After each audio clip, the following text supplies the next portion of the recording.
Okay, welcome everybody. Thanks for coming by. This is Chris Petri. We are going to have an exciting time painting this beautiful antique shop. This is located in Lancaster, Pennsylvania, close by to where I live in New Jersey in the USA.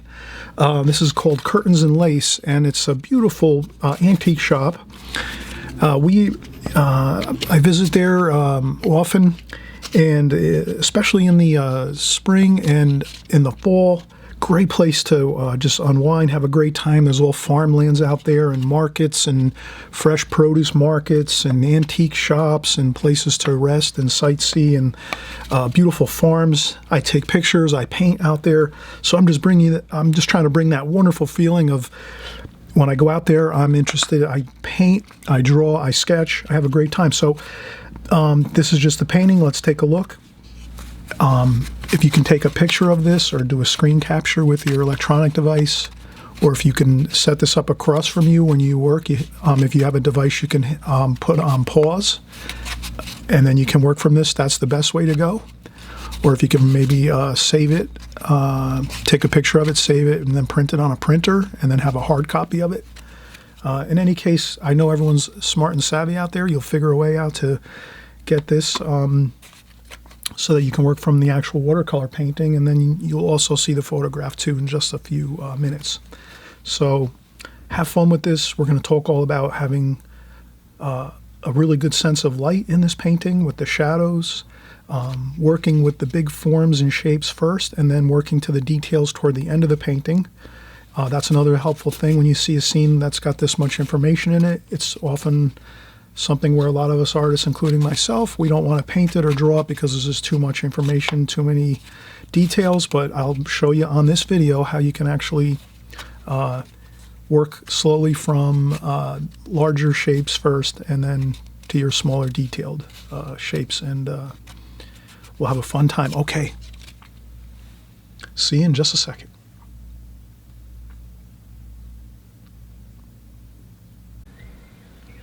Okay, we've just seen the finished painting.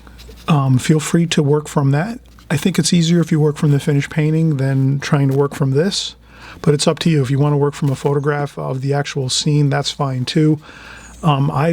Most times I'd rather work from actually watercolor paintings. I do that a lot, but in any case, I have this same photograph on my laptop across from me to the right.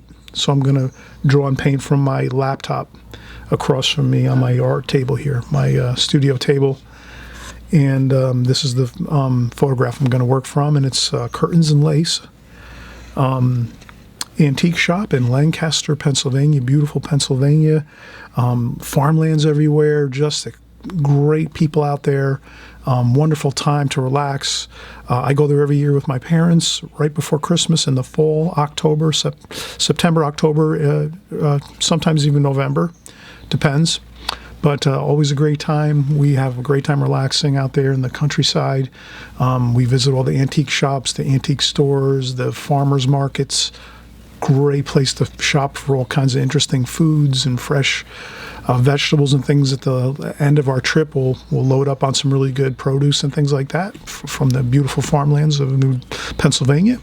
And okay, so let's get started. We'll do the drawing now, and I'll explain how to just minimize stuff, because I know looking at this photograph, I know myself, I usually wouldn't want to do this because there's so much detail in it, but I'll just explain how I go about minimizing all the details so that you can actually do a painting, drawing and painting like this, and have fun at it and not worry about all those details that you see here, because that can be overwhelming when you look at something like this and try to think about drawing and painting it.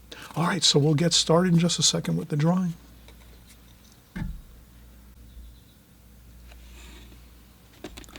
Okay, we are back, and I'm just going to get started now on the drawing. So on a painting like this, again, we were talking about the details of it. So when you see a scene like this, if you're out and you're taking some pictures, or if you're even going to sit down and maybe do some painting in plein air outdoors in an area like this where there's a lot of antique shops or interesting things that you might like, the thing is with minimizing, it's really, you would, we'll actually go through it here, but we'll just start with the large shapes first. So we'll keep working on the large shapes and the overall larger design of the painting and drawing. And then as we do that, we'll add in some of the details. Once we get the larger form of the drawing done, then we'll put in some smaller details, and then we'll start the painting and we'll work into the painting, and then we can add in some really fine details with just our brush and paint versus trying to pencil draw everything. So in essence, one of the keys to minimizing and simplifying a scene is drawing less than you see, and then you start working on the painting, and then you can do some of the finer details just with your brush and your paint versus trying to pencil draw everything. So in essence, you're going to just draw the larger whole of the scene with your pencil drawing, and then you can do some details, maybe larger details with your pencil drawing, and then the final details you would do with your just your brush and your paint as you're painting. So let's start here. You can use a ruler. I'm going to use a ruler here. I'm going to do some hash marks also as well before I start. So the sunlight, it's middle of the day, maybe high noon. So the light is from the top, and the sun is straight up overhead. A little bit behind us maybe, but probably more just straight overhead, up top, straight up in the sky over our heads. Much like if you're standing in underneath a light fixture in your house and the light is directly above your head, that's the light bulbs. This is what this would be then. So we're just going to have the insignia of our light, and then we're going to go and we're going to look at the picture, and we're going to pretty much do it the way we see the photograph. We might minimize some things. I might not put as much. I might change a few things around. But for the most part, if we broke it into quarters, so 1 quarter, 2 quarters, 3 quarters, 4 quarters. 3 quarters would be the roof, or maybe just a little bit above that. Roof of the curtains and lace antique shop, and the bottom of the building is probably about halfway between the first quarter there. So building, I'll put building there, and we'll say that the roof over here. So what we'll do is we don't want to do too much on our hash marks, just the basics. The bottom of the building, the very tippy top of the roof, that's good enough there. Then we're going to say, let's look at the bottom of the painting and say, okay, halfway point, we'll do quarters too. So we'll do quarters, 1 quarter, 2 quarter, 3 quarters, 4 quarters. So maybe about halfway, so 1/8 of the way over starts the building. We can even move it a little bit over this way. Building there. Then we're going to go over here and say the building is about not quite 3 quarters. Building. So the building's about this wide here, from here to here, building. Then the roof is over here.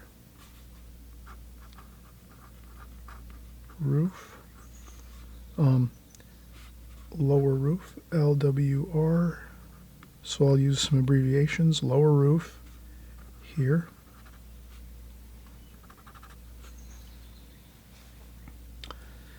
And that should be good.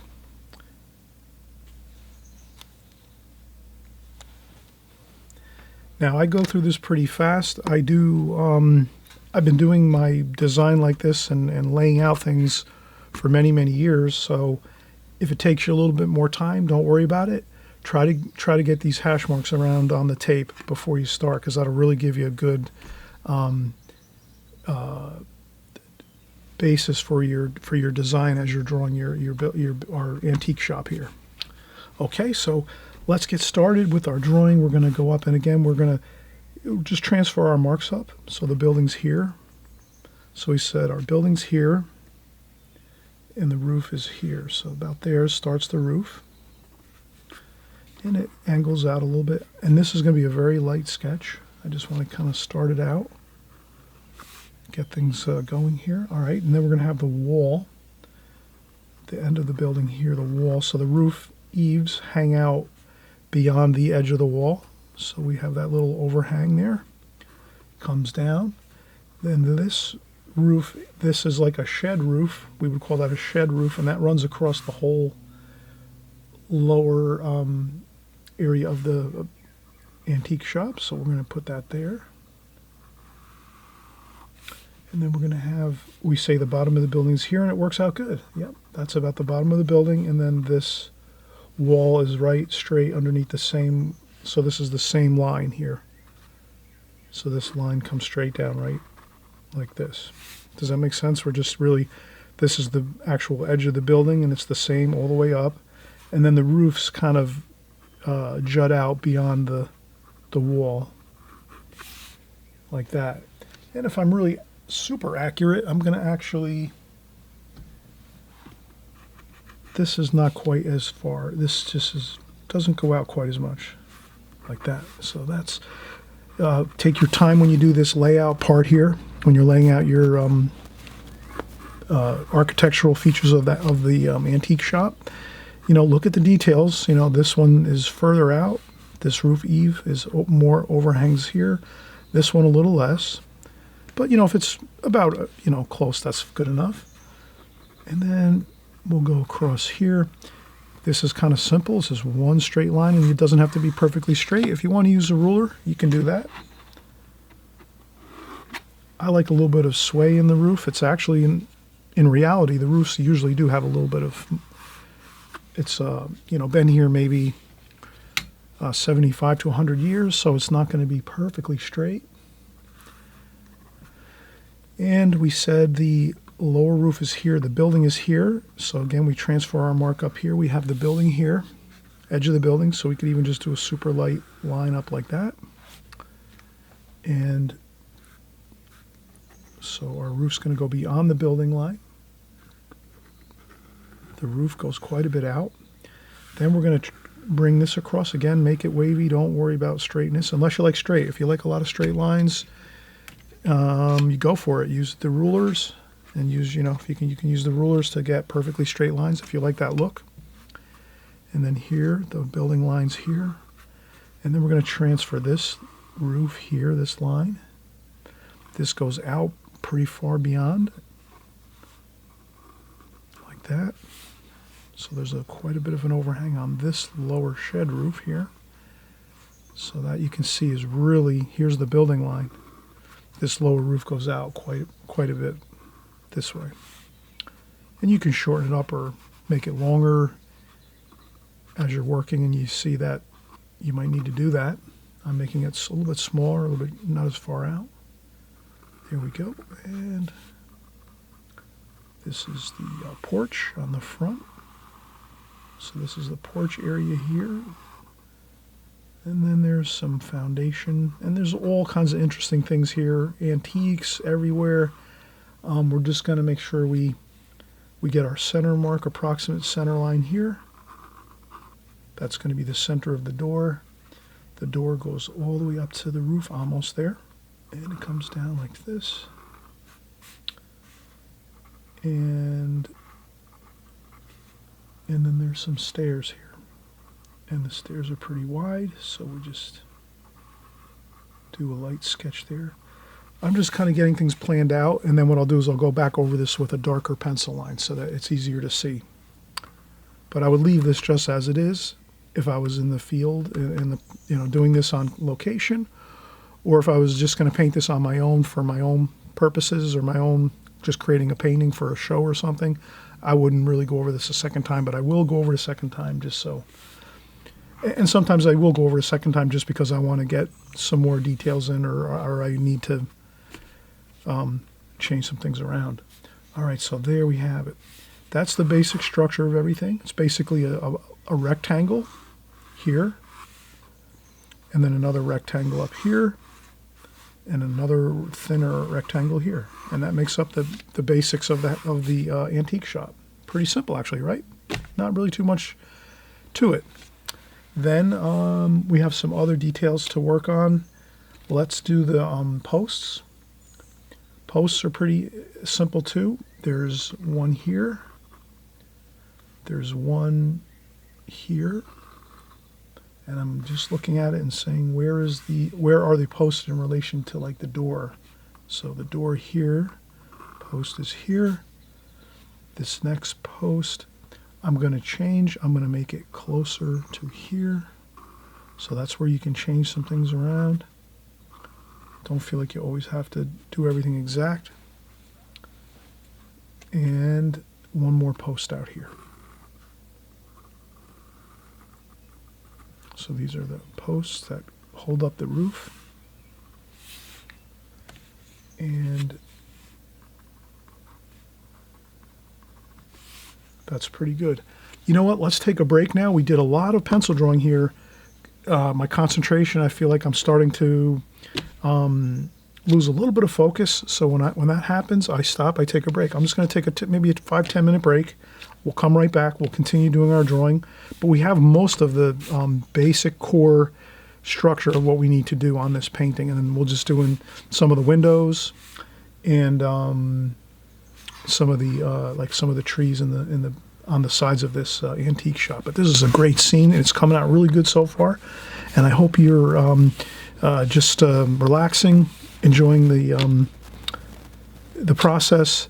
And if you have to draw this a few times on regular printer paper, like office paper first, if you want to draw this a few times on printer paper, you get more familiar with it. Then when you get your watercolor paper and you're going to do your painting and you're going to start drawing on your watercolor paper, you've already done it a couple times on printer paper, maybe with a magic marker, a pencil, whatever, pen, even a pen. But that really sometimes helps a lot. If you're still working on your drawing skills, it really helps a lot if you can kind of hash out and do some of this beforehand on a scrap paper or some printer paper. And then this way, when you're coming in to do your drawing on your watercolor paper, which is your good paper, expensive, more than some printer paper, watercolor paper obviously is expensive. And you can do it that way. And this way you'll be more comfortable with the design, the drawing, and you can go in and kind of just do it more confidently and not have too many problems where you're erasing and doing things like that. Okay, let's come back in just a few minutes. Okay, so we're back from a break. We took a break, 5-10 minutes. I'm going to sharpen my pencil here. Okay, so now we're going to continue with our drawing. We remembered that we're going to try to simplify everything on this scene. Again, we see all these details sometimes when we're out. We're looking at some of our photographs we might have taken on vacation, or we're outdoors and we want to sit down with our sketchbook or a little pad of watercolor paper and some paints and a little paint bucket and just do a quick little sketch. We see all these tons of details and we say, how can I do this? Again, this thing is simplify, simplify, simplify. Don't worry. When you see tons of details, just relax, kick back, say, I know how to do this. I know how to simplify this scene. You can do it. So we're going to do exactly that. We simplified the scene. The first thing we did was we made our hash marks, really important, so that you have a guide as you're drawing to get everything in the proper places. We wouldn't want to start up here with our roof and then keep drawing, and next thing you know, we don't have enough room to put the bottom of the porch here where the antiques and all the antiques are, and the interesting fence here in the front. Although, we could delete the fence if we wanted to, but I think we'll put in the fence here. But in any case, what I'm saying is these hash marks will really help you from going off the beaten track with your drawing. So we got our main structure done, our antique shop, two-story building, home. It's actually a house. And now we have the door here. There's a transom window over top of the door. Then the door has, so we want to capture some of the details, but not every single detail. So there we have a door. There's a storm door on top of that door. Then there's a window essentially here in the center between the two columns, basically, with some shutters. So I'm going to put the shutters there, window, and I'm not going to worry about getting everything perfect. That's good. The windows are actually a little bit taller, so these might be somewhat tall windows, 6 feet, maybe 5 or 6 feet tall, the windows. Sometimes windows are maybe 4 feet high. These are a little more, maybe about 6 feet, with shutters. And then over here, and then there's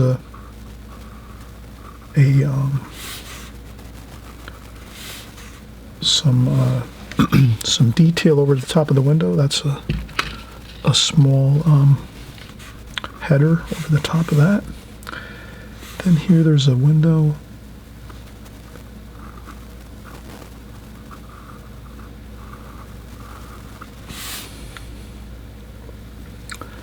And then over here there's a double window.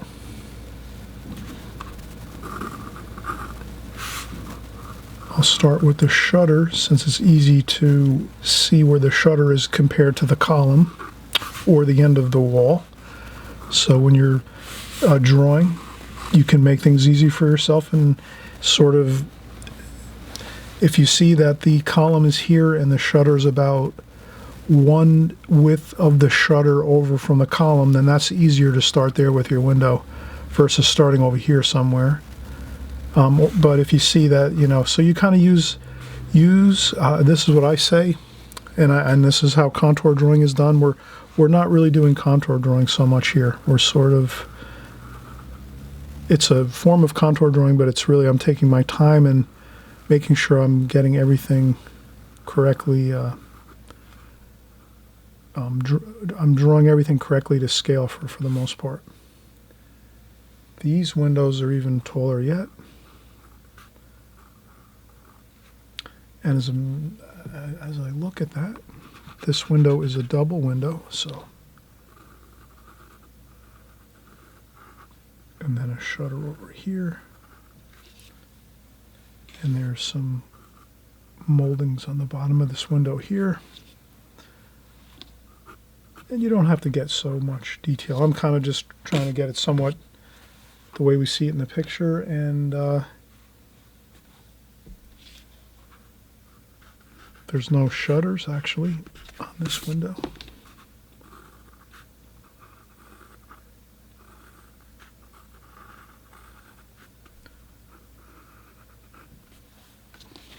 Okay, so we have the windows completed, the door, so we're good on that.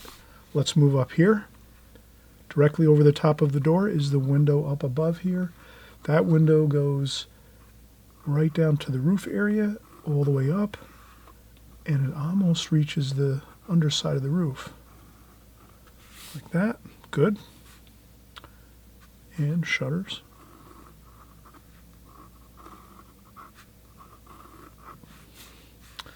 Same thing with this window above here is in line with this. So if you want to line things up, you can do that. You can, again, you can use a ruler or even a pencil.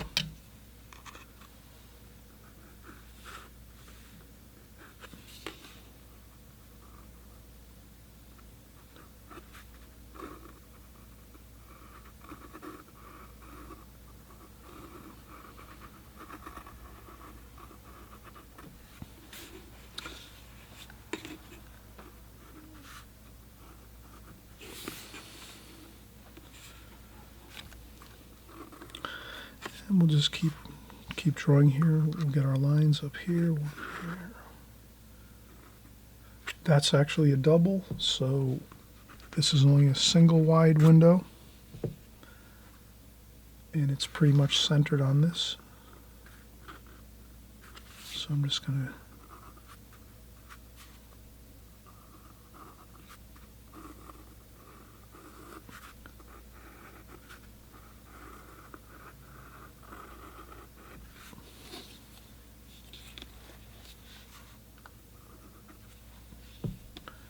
And if you have a line that kind of, you could just do a little bit of erasing here and there.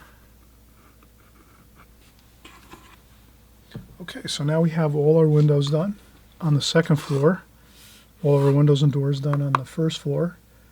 So you can see now we're getting the main features here, and then we're going to maybe do a few details as well. But before we do any more details, we're going to try to capture a few more things on the side here. So of the right side here of the drawing, let's do the, there's a bush over here. Let's get that. So I just very loosely put in the bush there, and it goes down like this. And then the fence top of the fence starts at the bottom of the stairs. So the fence starts here, and it goes there. I'm gonna make the fence stop here, so that we feel like we can walk through over here. And then the fence also stops here and stops there and goes this way.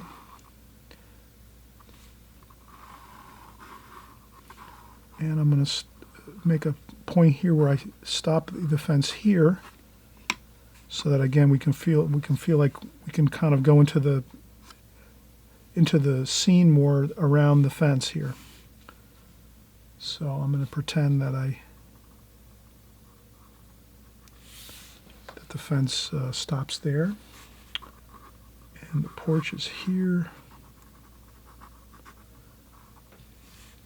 And then there's all kinds of interesting things. So again, I'll just make a note here like that with some lines just to kind of,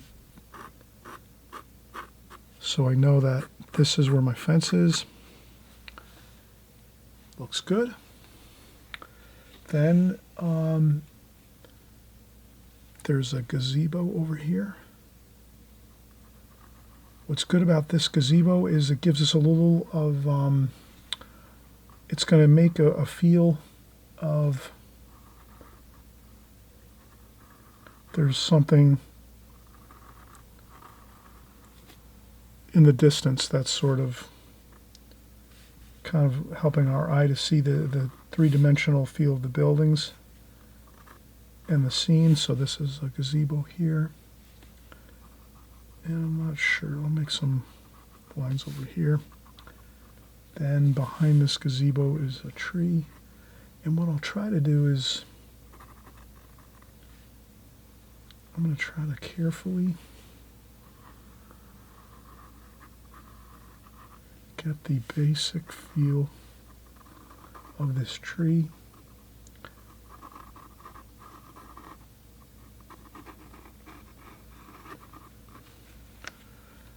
If you find you can always erase a few lines on this tree if you think it's not going perfect. And then I'm going to try to just keep my eye on the. So I'm really looking at I'm looking at the photograph. I'm not going to be exact with everything, but I'm going to try to get pretty close. And up here it trails off a little bit that way, like that. Another there, another branch there. It's a little bit wider here. And there's another thicker branch here. That looks pretty good. So I wanted to get that tree in. Then there's another building over here. And I will try to capture that too as well.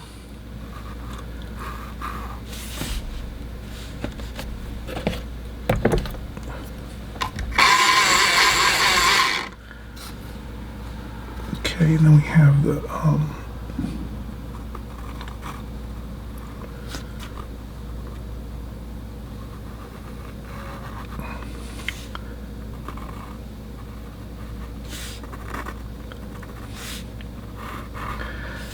and I think what really this helps to give the painting a three-dimensional feel, because now we're kind of having that feel like there's something there's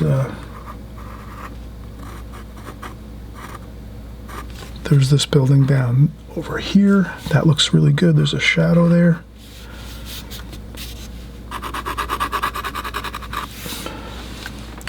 And this is all in shadow.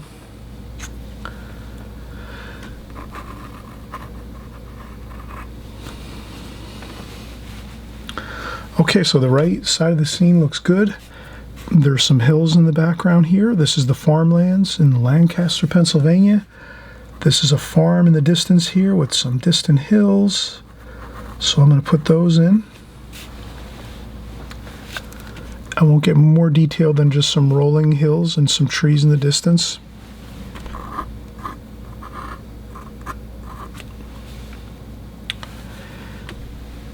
And this is a grass field here. This is actually some crops here. It looks like a cornfield maybe here. So we're gonna have that in the scene. Let's take another break. We've done a lot of drawing again. We've done all the windows and doors, the tree, this gazebo, and this other distant building over here. If you need to take more breaks, or if you want to kind of, again here, simplifying a scene, if you want to simplify, there's not a problem if you leave out the gazebo and this other structure here, and maybe just put in this tree, and that would be fine, and a couple bushes, maybe smaller bushes down here by this tree, so you can still get the feel of distance here and three-dimensional steps going through the painting toward the back of the painting, the distant part of the painting. So you can still get all of that feel without doing the gazebo and this building. I felt like doing this, but if it's more simple for you, you want to keep it more simple, that's fine. You can delete out the gazebo in this house. Here, there's another structure, this is another antique shop actually next door to this. So we can,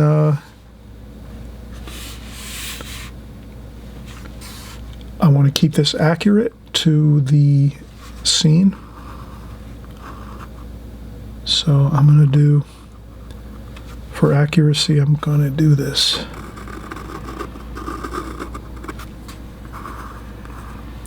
And then approximately here,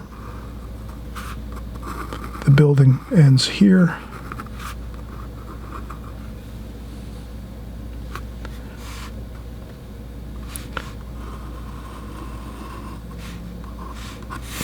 Like that. And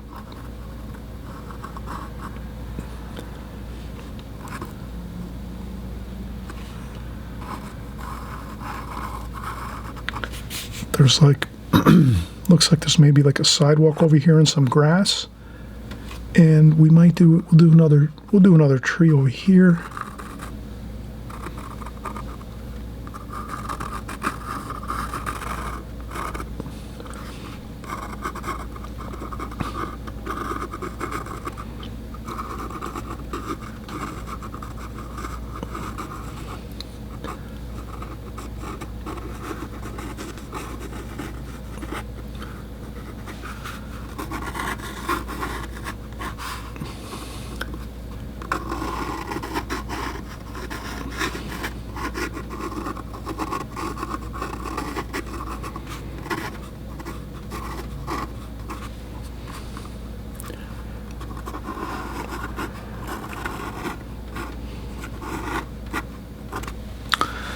And that looks fine. That looks pretty good. We have a good likeness of the actual scene.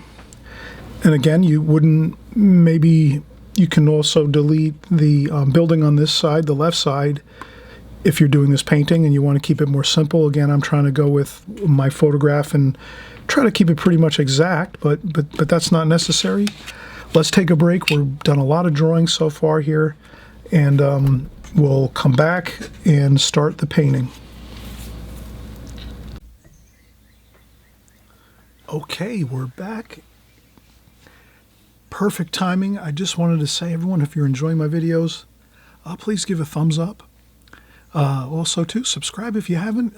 Consider that. This way you can be alerted when our new videos come out. Once a week we create new videos just like this. Drawing, painting, and watercolors, everything watercolors. You can also hit the notification bell, and that'll let you know exactly when the video comes out. You'll get an alert. And let's keep going here. We're almost ready to start painting, and everyone's excited. I always, something new I've done in my videos is in the beginning, actually when you open up this video and you start the video, there is a description below the video. I'll put in the video what time I start my painting, and what time I start my at what time I start my drawing, my pencil drawing. This way, if you're going to come back in a second time, or if you're actually working on your painting and you stop for a couple of days and then you come back and you want to know where things started. So I realize that might be a help to everyone. So that's what I'm going to start doing from now on. I'm just picking up a few new things to do that are going to help everybody out in regards to working along the video. You know, when you're working with the video and maybe you're starting and stopping, or you start a video and then maybe you come back a week later if you get caught up and you're doing some things, and you're going to come back in and start working again. So I'm going to keep doing that. Make sure that I put those timestamps in the description of the video, in the beginning of the video. And okay, so what I'm going to do here is just, I'm going to put those windows in this building over here. This is important to get these in.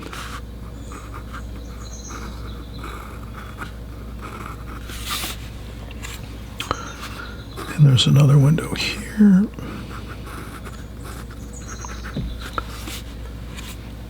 And then there's another. There's a double window up here.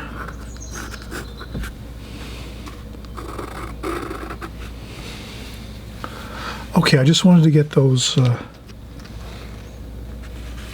windows in, and you can kind of see how these windows are on an angle this way, the bottom of the windows.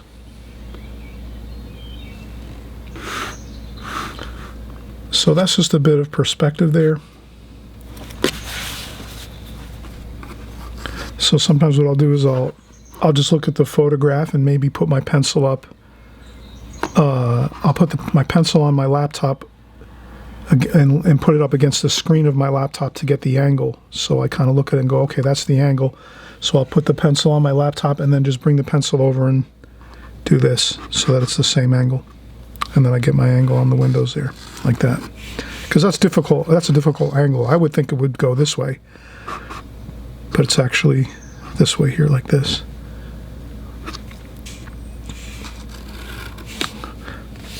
Okay, let's get started with our painting. This is the fun part. We have a real fun time doing this. This is, I'm just going to start out with a number 6 Raphael brush, round brush. And let's start out with the roofs. The roofs are pretty large, and we want to make sure we make them, they're a grayish color. So brown, cerulean blue, burnt umber, maybe a little bit of cobalt blue, a little bit of purple.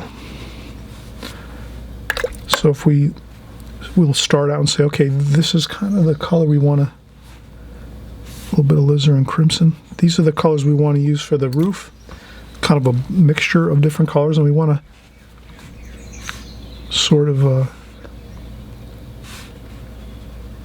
mix these all up as we go. So I'm just going to start on this side over here, left. I'm a right-handed person, so when I'm watercolor painting, it's easier to start from the left and work to the right. So I'm not leaning into my paint. And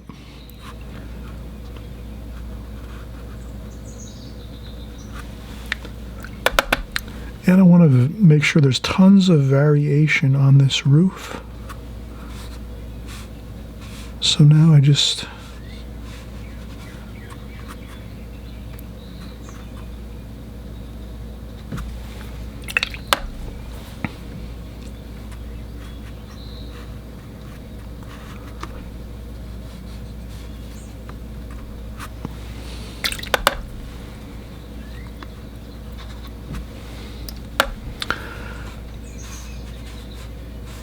And once this paint dries, you're going to notice that you'll see some of these colors that we have mixed in, which is good.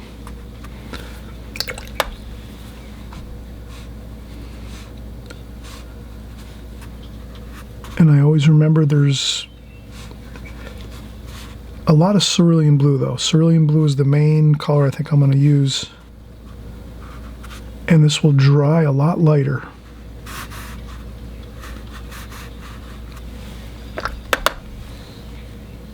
And I'll splash a little bit.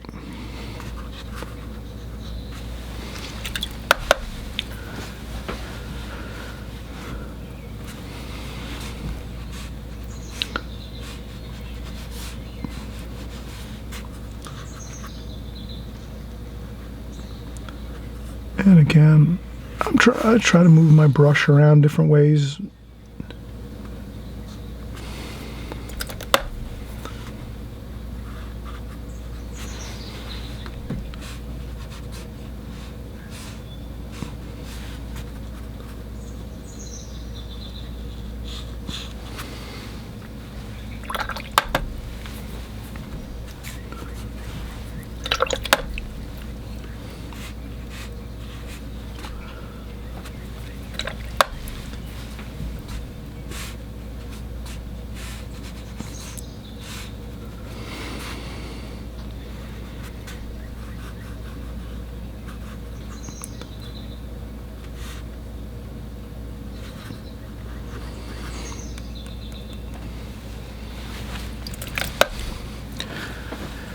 And I know some of you are going to say, I don't see all those colors in the photograph.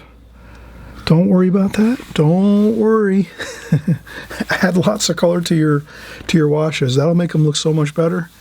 I know some of you are going to definitely be tempted to just say, well, Chris, that's only 2 colors. I see blue and maybe some brown.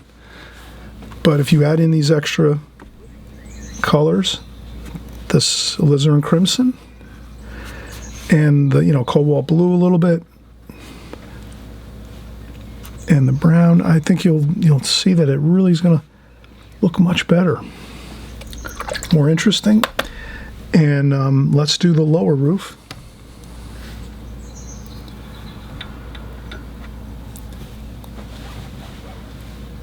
And what we'll do is we'll probably my laptop screen just went dark. I'm going to see if I can re-zoom in that.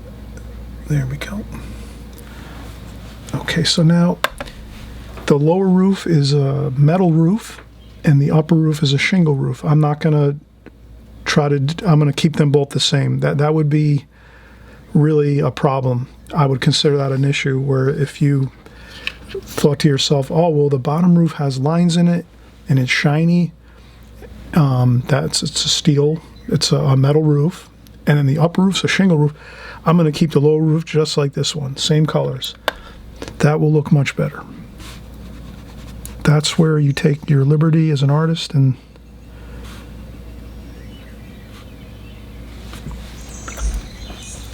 everything is subordinate to the artwork and the overall look of the painting versus trying to keep things accurate.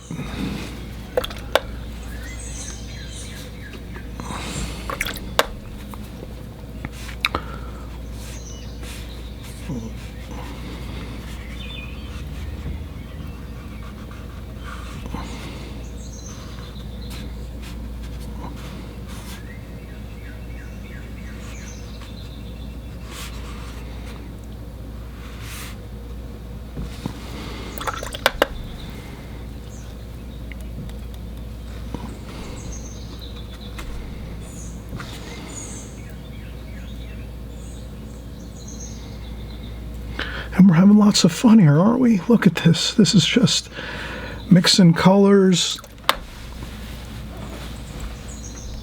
It looks a little bit, again, I'll always say this. You'll hear me say this all the time. You'll hear great artists say this all the time. You can't judge a watercolor when you're in the middle of painting it. It always will look less finished, and it will look at times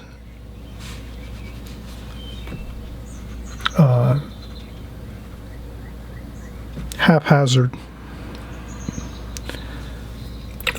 But once everything's all painted and then 90% complete, then you see the beauty of the way the watercolor will look. So never get discouraged in the middle of a watercolor painting. No matter what goes wrong, you just keep going forward and finish it all the way to unless it goes so horrible, then you just take it, put it to the side, and start another one. But most times you will definitely notice that you have to really finish the whole painting before you can really look at it and say it didn't come out good. So always remember, finish it out. Just go for it. Keep going. If something goes wrong, don't worry about it. Just keep going forward. Keep to your plan. We're going to do the large areas here. The roofs are done now, complete, 100%. We'll take a break. Perfect time to take a break. We did the washes on the roofs, the upper roof, the lower shed roof here. Perfect. Let's leave it at that. We'll take a break. I might even wait till tomorrow to come back and finish this painting, or I might work on it a little more. But you can do that too as well. Watercolor is great that way. You can let it sit, come back the next day and start working again, and everything is fine. Okay, I'll be right back. Okay, we're back again, and we're going to start back up. I took about a 10-minute break here, and we're going to continue.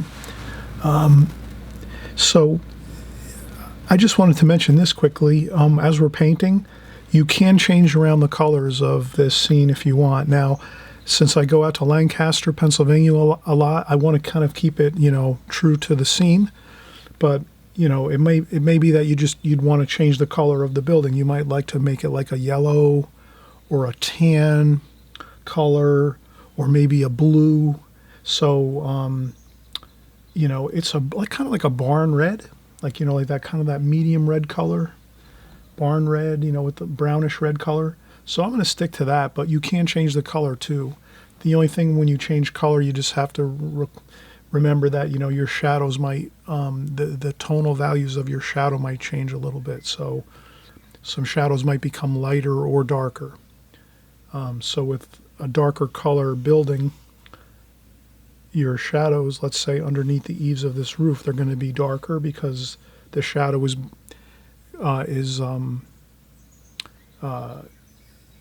cast upon the darker color of the building. So that'll make it a darker looking shadow. If you have a lighter color building, like the lighter color siding, the shadow might be lighter underneath the eaves of the roof because it's a lighter siding. So you might, if you have trouble with your shadow, getting your shadows correct, you might look at some watercolor pictures online, or even some just pictures online. You type in maybe something like a yellow house, and then the photographs might come up of a yellow house, and you'll see sunlight, and you'll see a house that's in sunlight with shadows on a yellow color paint on the building, and that's how you can figure out shadows. Sometimes I do that.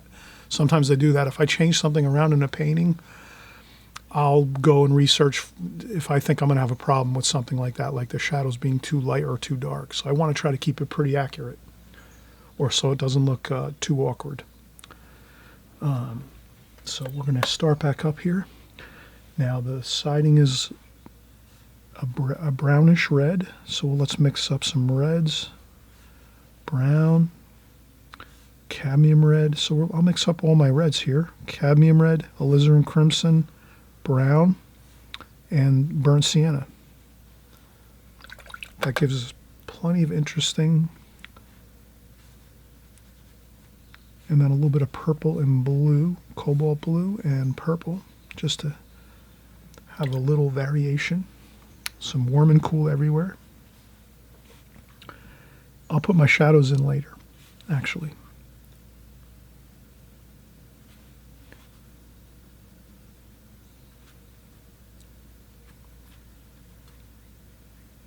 but I will add some warm and cool to the paint. Okay. And if you go over a spot, don't worry about it. Watercolor's a fun medium. No reason to fret over minor things, because when we look at a painting, we look at the whole painting as a whole. We don't focus in on one area of the painting and see something that looks funny, awkward, whatever.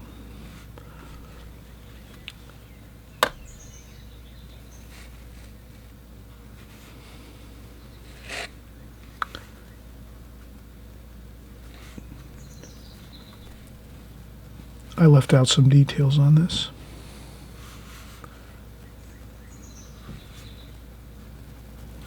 There, I went over the shutter a little bit.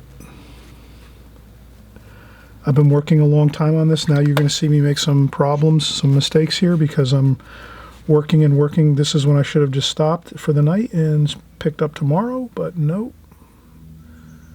I'm going to keep going, and this is what happens. You'll see me having problems with some things, but it is what it is. And we carry on and keep moving ahead here, and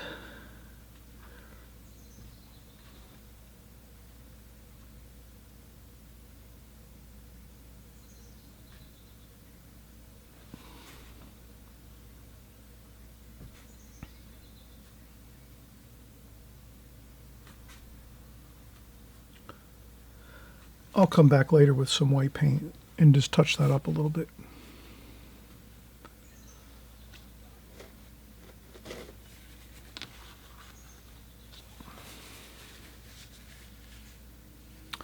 And we'll keep going. Now here's where we have to be on our toes. We have to paint this column in, so we paint around the column. Negative shape painting, as they call it. Let's do that. So we leave that column white there.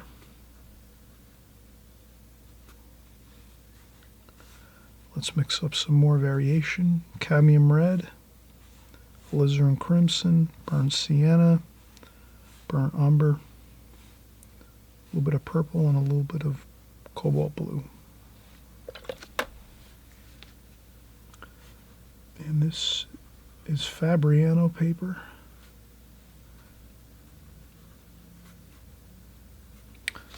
Now, what I didn't mention here is, if you start to see some things you want to paint around, this is your time we'll do it. So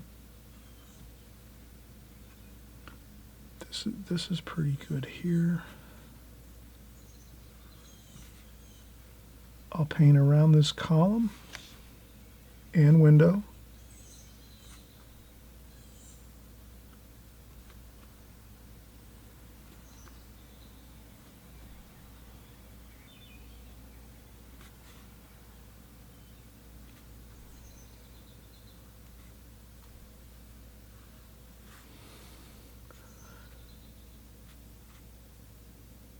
And I'll just leave some spaces around the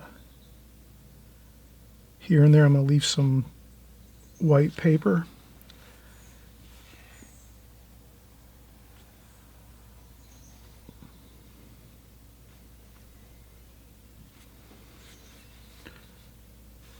And what that'll do is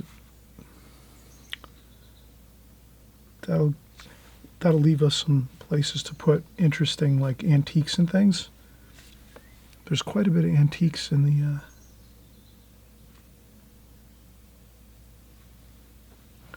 in this scene.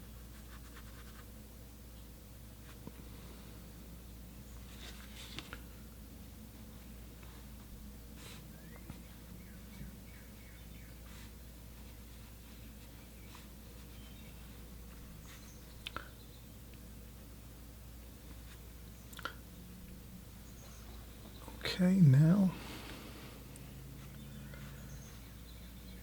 I'm going to try to get that sign.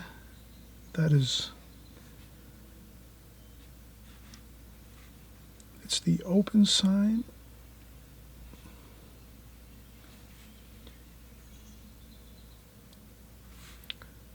Here again, we're painting a negative shape painting, so I see some shapes in here that are some chairs and tables.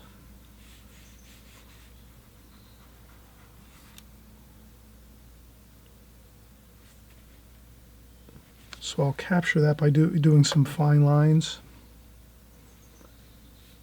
Then over here there's a chair. I'll try to paint around that chair.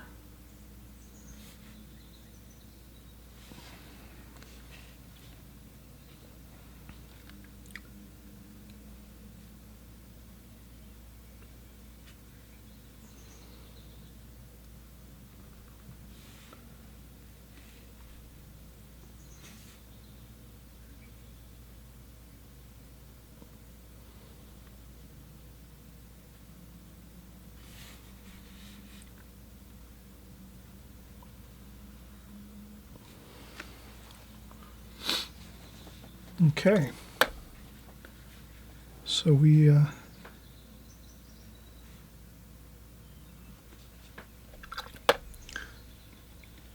got the majority of all of our paint on the building, the red barn paint.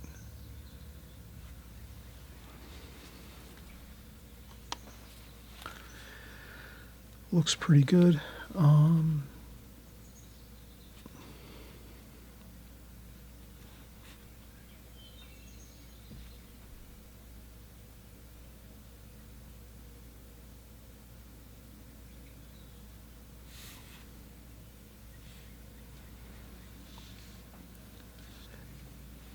And remember, some of the antiques that you see on the porch and in the front yard and on the lawn here, you can just, paint around them. Sort of some mystery shapes here and there.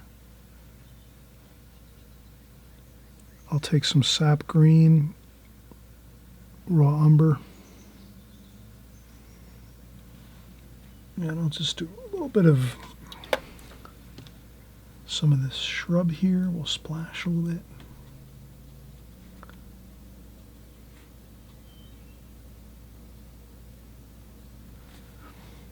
A little bit of shadowing. And I'll do some shadowing raw umber and some cobalt blue just to give it a little darker.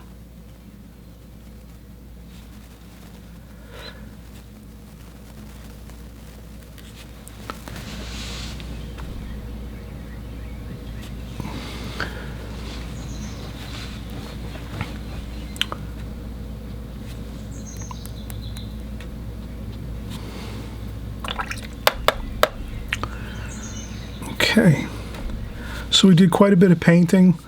I think it's probably good to take another break at this point. So we did the roofs first. We took a break. Then we did this red wood facade. It's a clapboard siding, barn red clapboard siding. We're going to leave this just as it is now. We'll let this dry a little bit, and it's actually pretty dry in most places, but we'll actually let this dry a little more and we'll come back. So we'll take a break because this is a kind of painting, let's take lots of breaks because a lot of details. If we're just really throwing the paint on and it's more of a simple like seascape, or we're just doing tons of water, if we're doing a landscape and we're just doing tons of like trees and fields, you can work on those, and you might not have to take as many breaks. But on a painting like this, since there's so much detail going on, let's take plenty of breaks. So we'll stick to our game plan, plenty of breaks. Roofs, take a break. Paint the building facade red, barn red. Lots of mixes of color. We'll take a break and we'll come back and we'll continue working on, maybe we'll work on this over here, this building over here on the side. The building that's right alongside this beautiful antique shop. Okay, we'll be right back.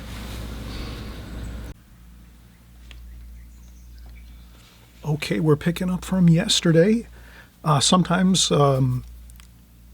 you'll find that if you're working on a painting and there's a lot of details and it's taken you maybe more time than you expected, that's not a problem.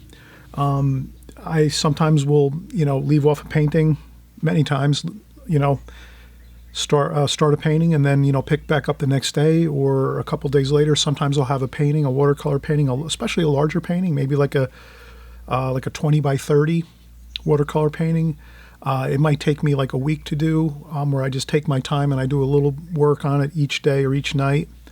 Totally up to you how you bracket your time on your watercolor painting. This is like an 8 by 10 painting, so this is more or less, we worked on it quite a bit already, and we're just going to continue on here. And we've got we've got a lot done so far, actually. But the drawing takes, a lot of time, which we did do.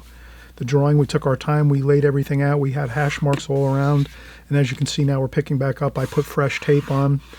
It looks a little better on camera here when we're doing a video to remove the hash marks, but you only need the hash marks really when you start. So even if it bothers you when you're painting, having the hash marks on your tape, you can just retape your painting once you have your drawing completed. And we'll continue on here. So I have a number 8 Raphael brush, round, actually number 6. And we'll continue on with this building over here.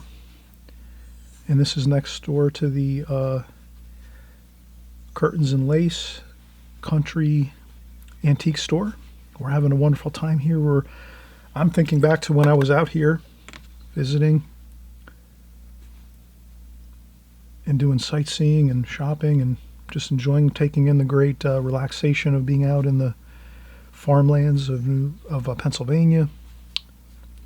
So maybe I will add a little blue and some Viridian just to maybe tone down this over here a little bit, the red. So the main antique store here, that's the focal point, and then we're going to tone down the intensity of the red a little bit over here. So I'll just add in some green and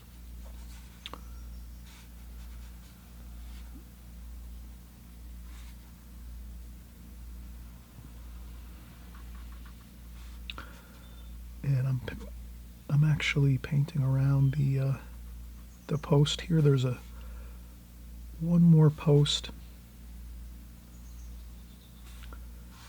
here on the antique store.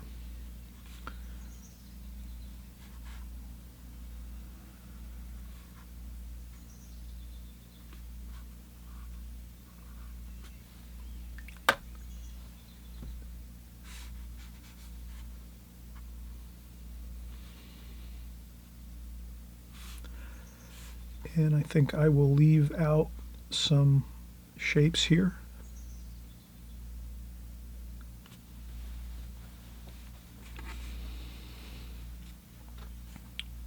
So that I'm much doing the same as here, leaving out some white paper so that I can put maybe a couple, maybe some antique items along here. And over here too as well. And what's nice, we left this space in between the two buildings. We can put some, we're going to take this field and distant mountain, rolling mountain range, and we're going to transfer it all the way over to here, and we'll put it into this small window of space between these two buildings, and that's going to give a good feeling of like it's going to breathe. The painting's going to feel like you can kind of see through the scene a little bit. If we were just to paint a big block of building here and have nothing that we can see behind it, it's going to limit the excitement of the painting, actually. So let's try to think about that. Does that make sense? If we can get a little bit of distance in this scene, that's going to give us that feeling of depth. So I'm always looking for that type of opportunity in a painting to try to do this. Sometimes it's not possible, but I did create it here a little bit on this side. The photograph really didn't have this opening between the two buildings, but it did have it over here. So I'm going to try to invent my own things, my own design ideas as I go. And that really is helpful to do.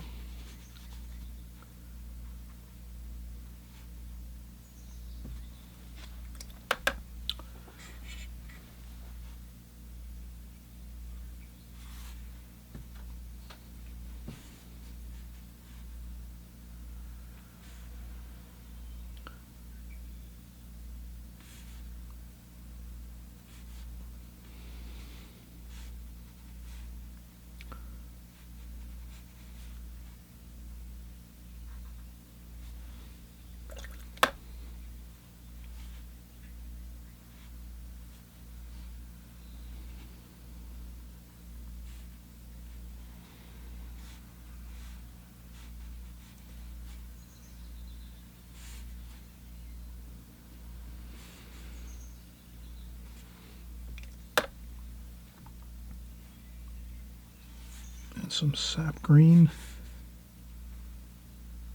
That tends to gray it down a little bit.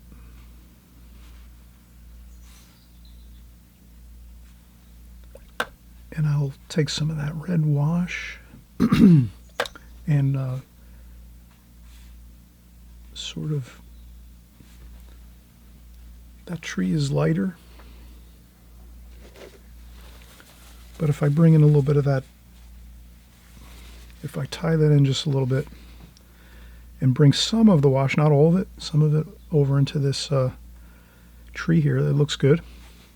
And we're going to go in and we'll do some of that roof, blue, burnt umber.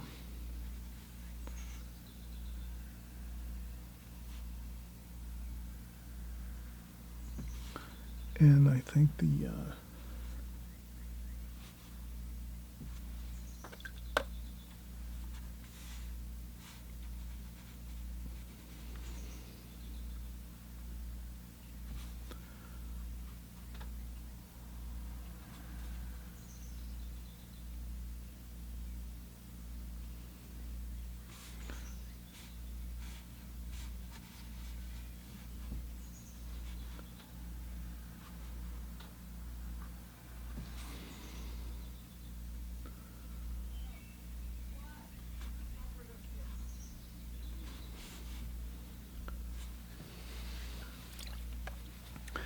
since this over here is,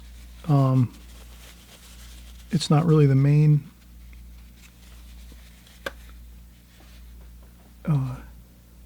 subject matter in the painting, it doesn't have to be perfect.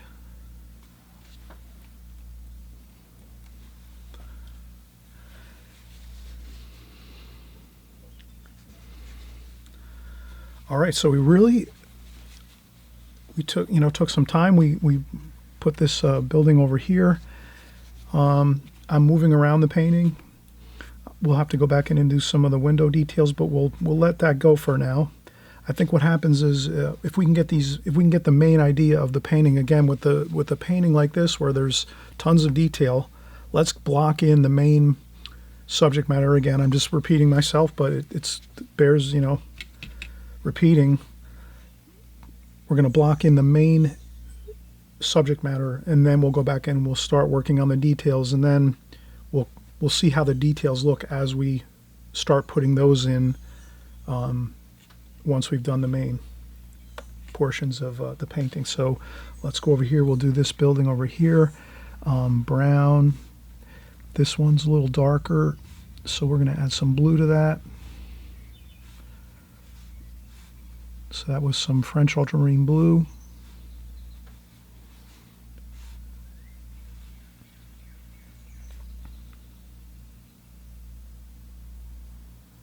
It's in shadow.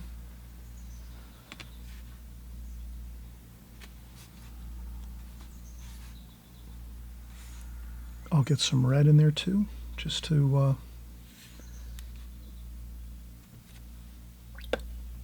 make sure we get that. Purple.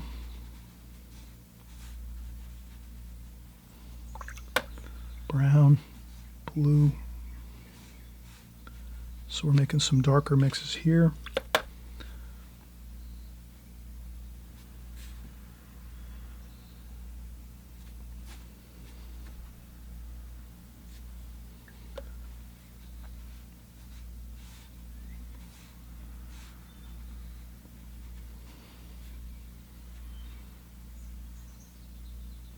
Shadowing.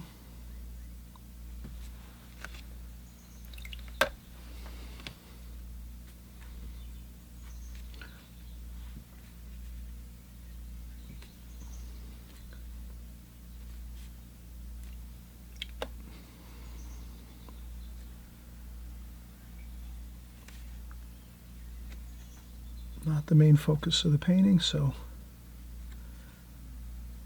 as long as we capture the overall feel of this, we should be good.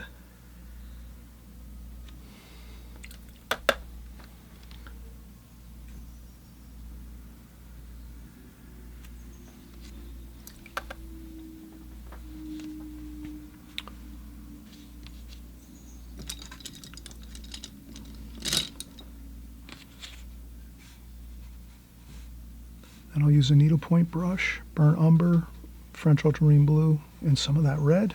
And I'm just going to do the posts here and some of the details along here on this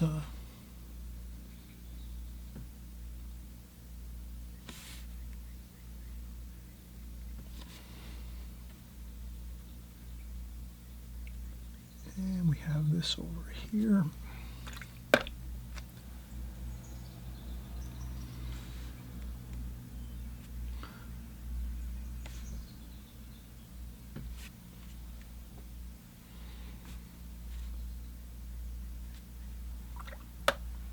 And then already I'm starting to see some of that burnt umber,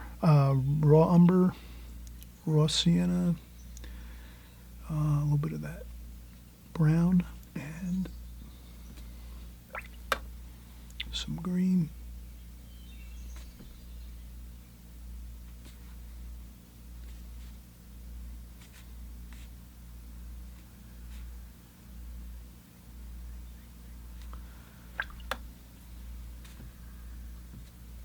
And that's going to give us that feel of seeing some of the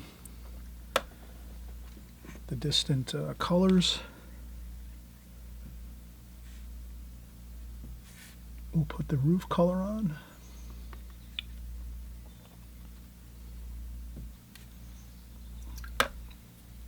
For the gazebo. And now we're tying everything together.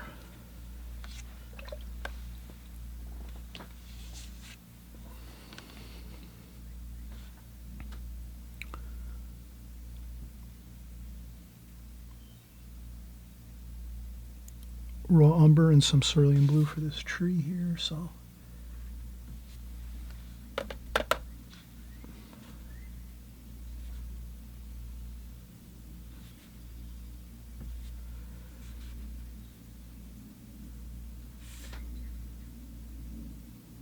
that makes a good effect, tying things together.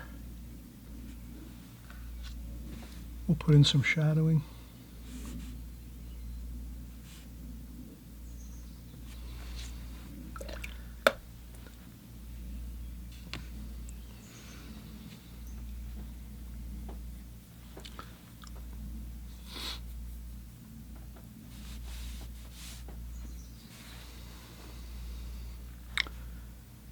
And now's about a time for a break.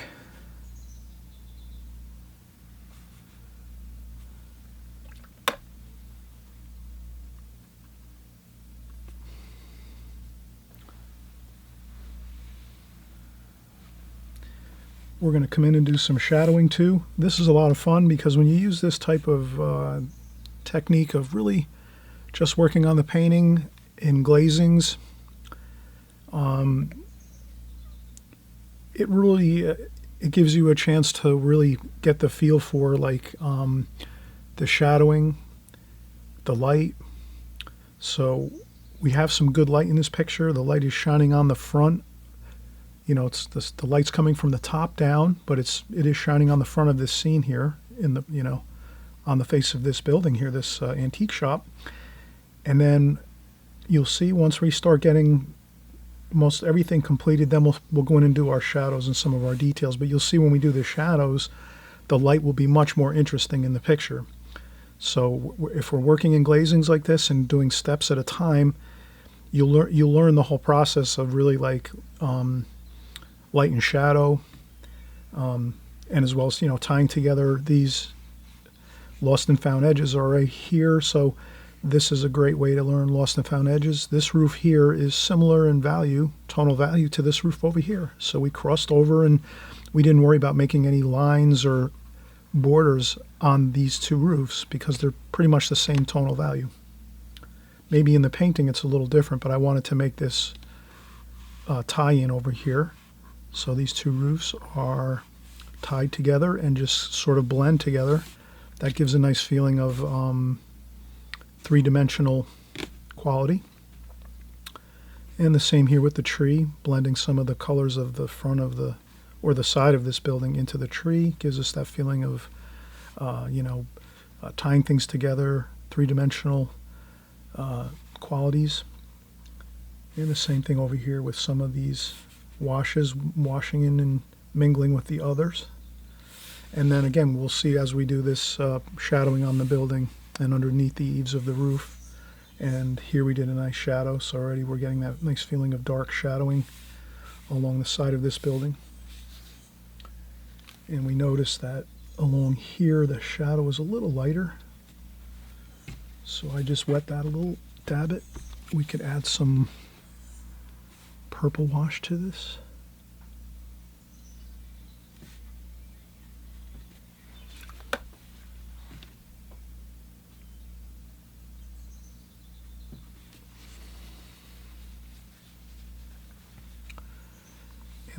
Okay, so we'll come back, we'll take a break now.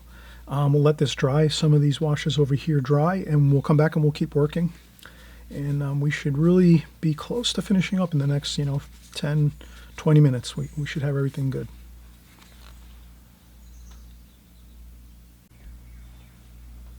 Okay, we took our break. We're doing fine.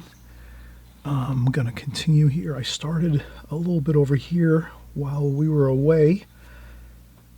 This is good. I could not wait to get back started again. So I started going in here and forgot to turn the camera on.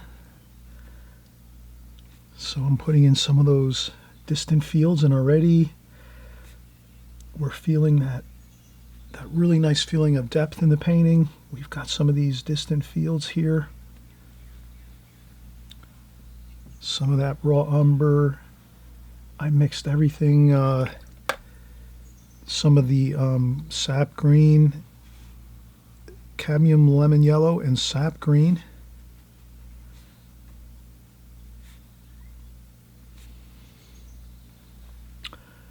Especially some of that cadmium lemon yellow here. Kind of gives it that bright lit feeling.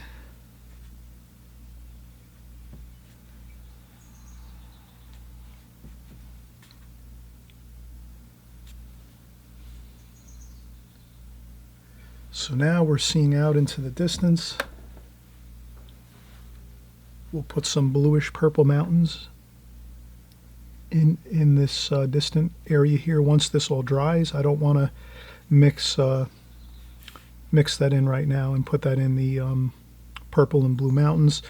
I see that our paints are, we've been mixing a lot. Let's practice good habits here. Let's make sure we clean our palettes here and get that paint off. And we know what colors we're using already. If you, for some reason, if you're newer to watercolors, it would help if sometimes you might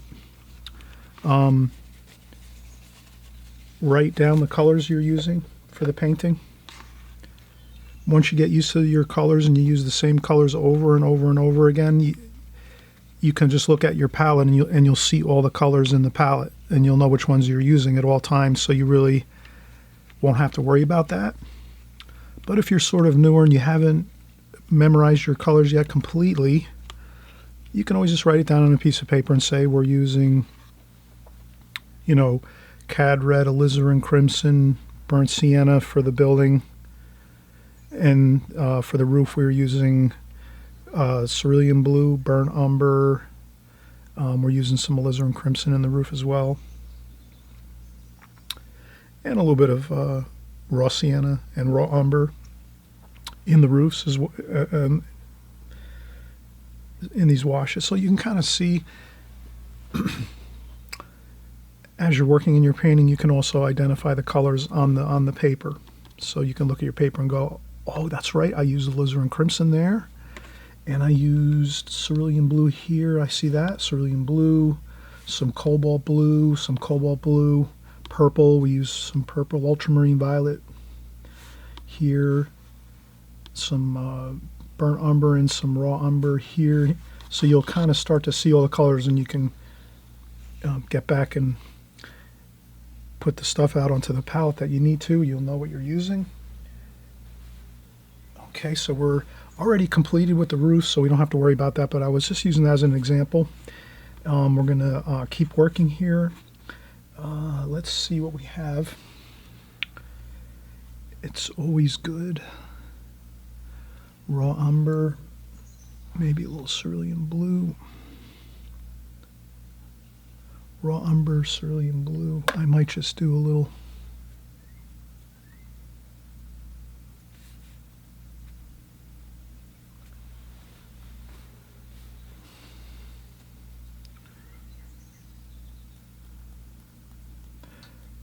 Splashing can add a little bit of interest.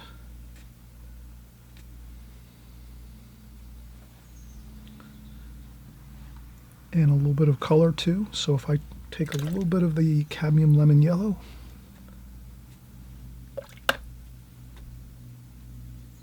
maybe a touch of orange, that can give a feeling of warmth over here.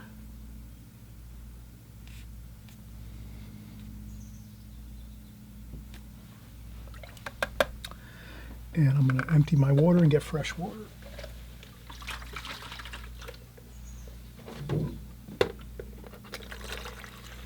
So I'm just filling up my water pail. I'm using a large water pail here. So I just got fresh water for that. And let's continue here. So let's see. The best thing to do is to work this area in here in between the fence and the building and try to just get some details in there if we can.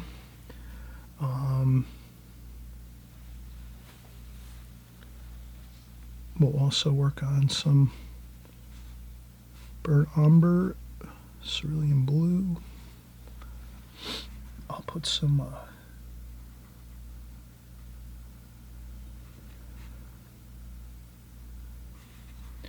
we'll do the steps here on the front, so that's real simple. I leave some white space on the between the steps, and then we can use some burnt umber, cerulean blue. We'll use more of that similar color.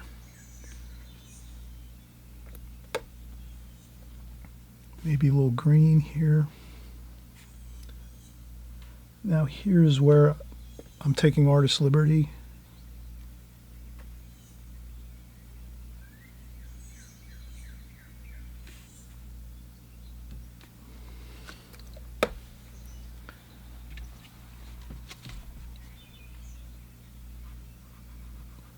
Okay, that is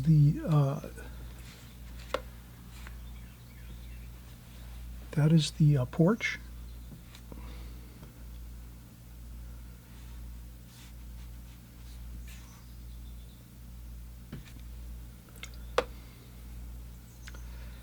And a little bit of French ultramarine blue.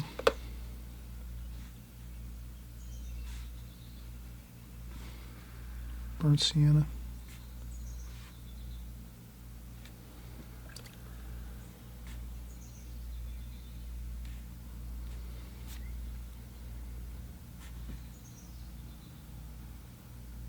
And let's see.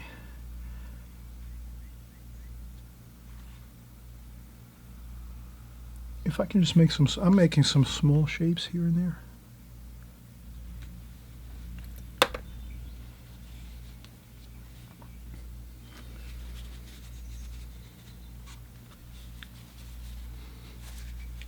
I left out the railings. There's railings across the front porch.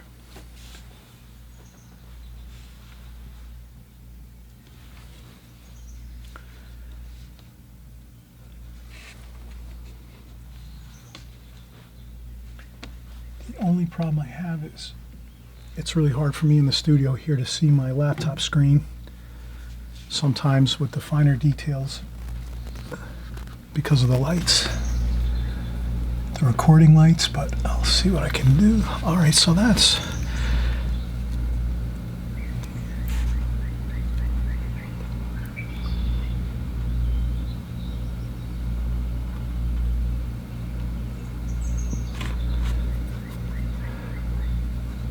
and I'll tie in some of the colors, the shadow colors, down into the fence.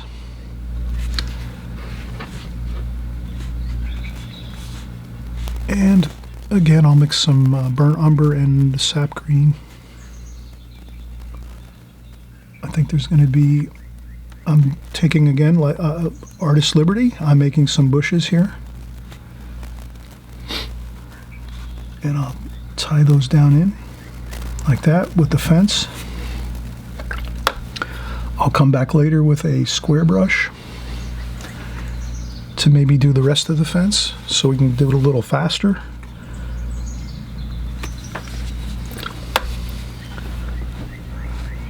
And we'll do some more over here. Splashes. I'm leaving white paper here and there.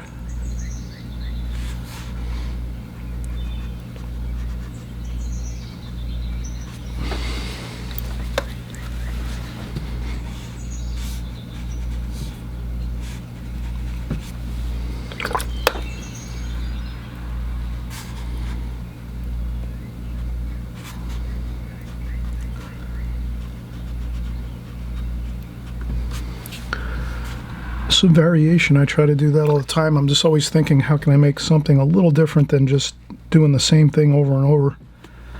So if I make some wide lines, some thin lines, that'll look better than just doing the same size line for the fence. So the fence has a little bit of the lights shining in the front of this scene, more or less.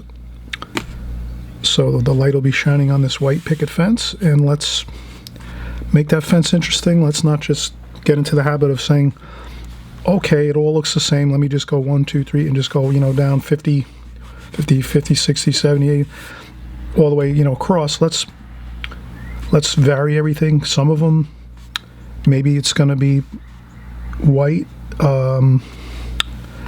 white fence without any lines in it at all. In certain locations, maybe a little bit here and there. So let's see how it goes. Again, just think variation to yourself when you're doing watercolors. It really helps. Does that make sense?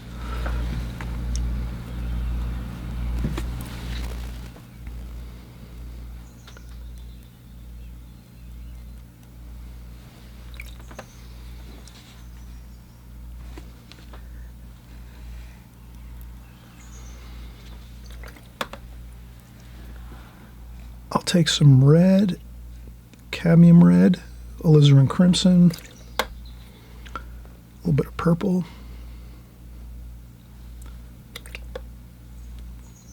bit of cobalt blue.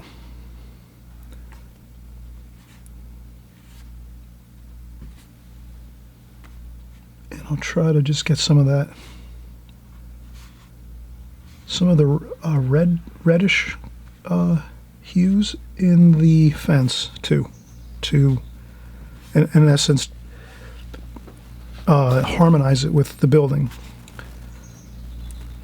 So I will put a little bit of red colors that we used on the building in some of these greens and grays that we're doing in the front.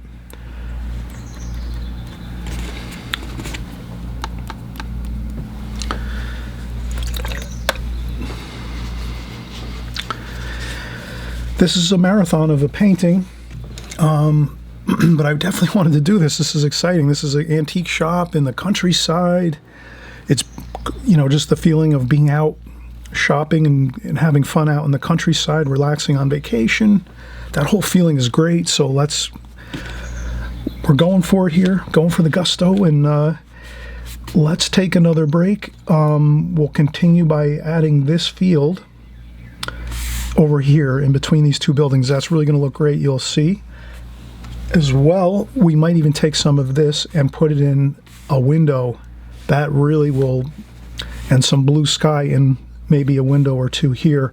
If you do that, you're really it's gonna take the painting to a whole new level. Let's see if we can do that successfully. If it's gonna work, we'll try it anyway. We're experimenting here as we go. All right, everybody, we'll be right back. Just taking another break.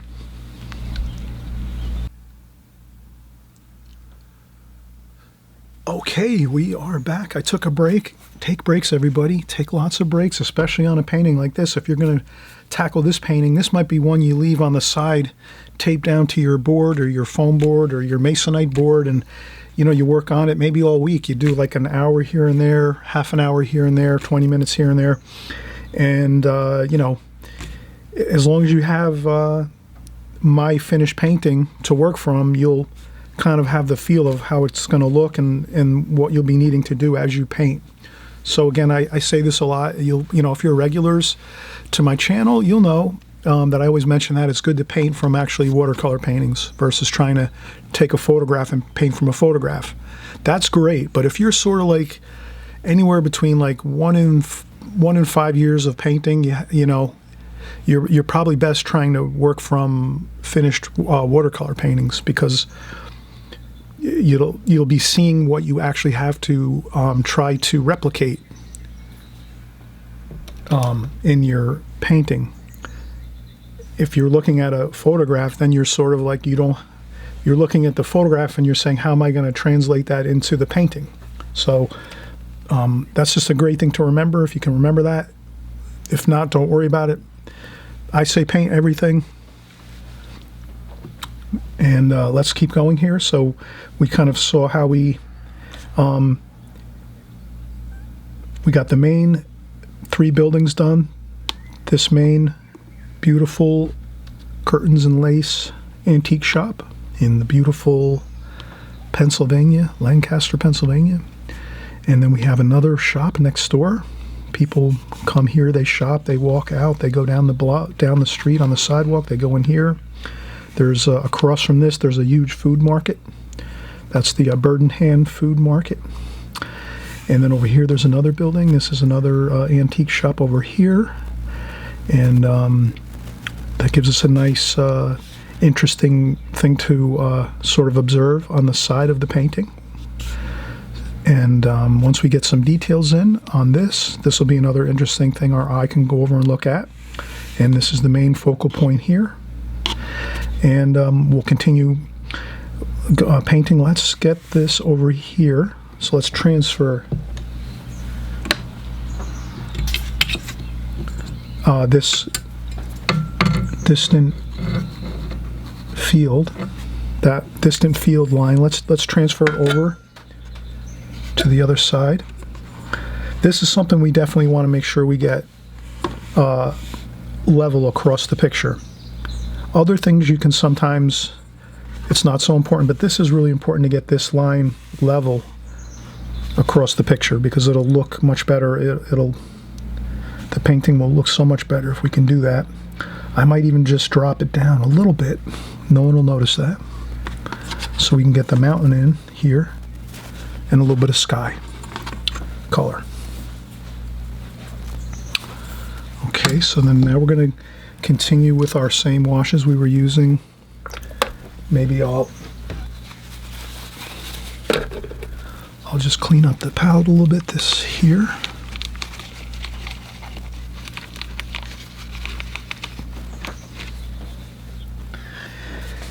And we'll go in and we'll get our cadmium lemon yellow, sap green, yellow ochre,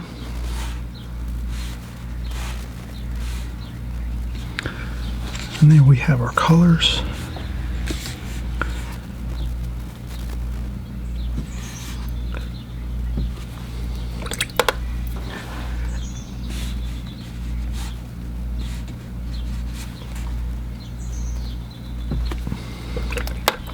So I'll dab on some paint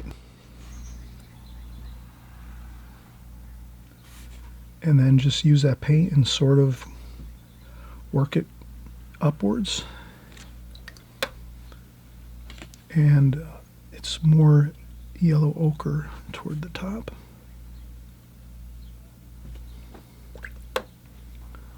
And I'll rinse my brush off and dry it on my apron. You can use a tissue, so I'll rinse my brush off, tap some water off on the tissue, and then just go in and sort of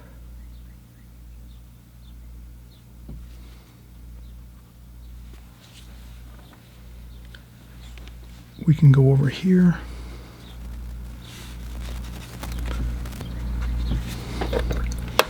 Add a little more yellow ochre here. Did the same thing again. Rinse off the brush, dry off a little.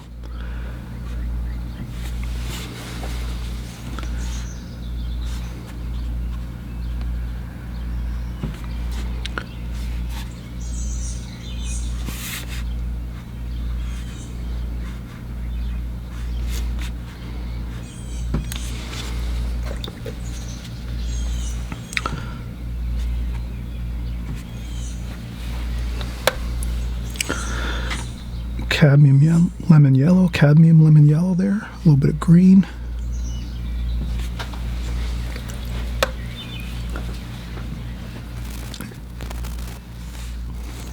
Then we still have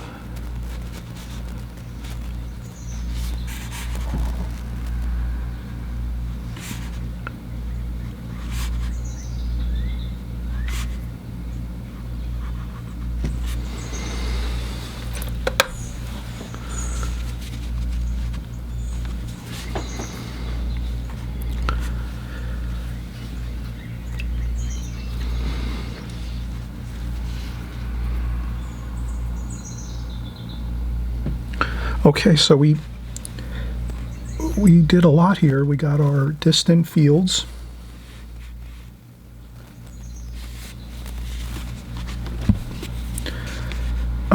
We got our porch, the bottom of our porch, that line, that shadow under the porch, which makes the top of the porch boards appear as we do that shadow line.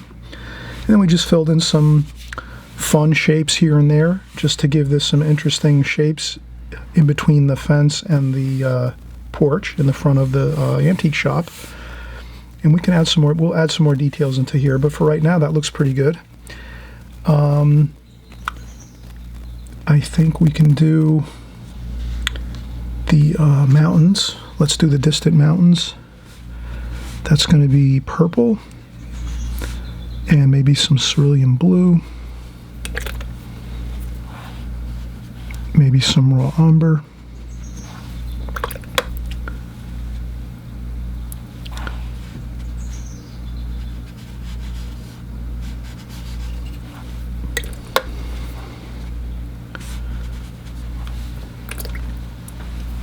Okay, so that's, I dry off my brush a little bit, pick up some of that purple, and I'm going to paint above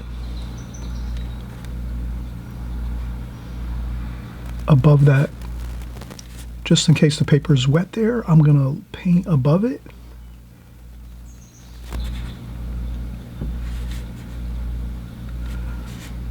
And actually when I paint above it, it creates another mountain range. So that looks good. So I'll leave that as it is. And the same here.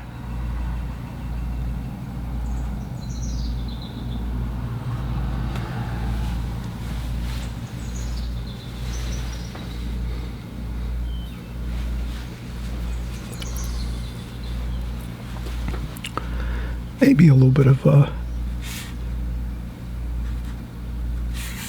I just put in a little bit of raw umber.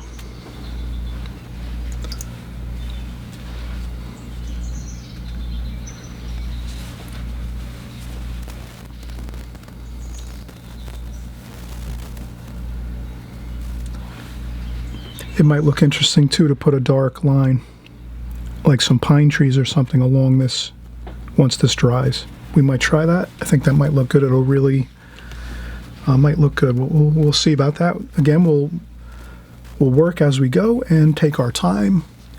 And if we have a good idea, we put it on the back burner and say, maybe I'll do that. But we won't do it quite yet. Paper's still wet. We just did our mountain range here with the purple and the blue. Definitely we don't want to start going in and doing anything else to this. So it's usually you have to work in, sections, or you work around the painting. We always do that here. We work around our painting, let things dry, come back.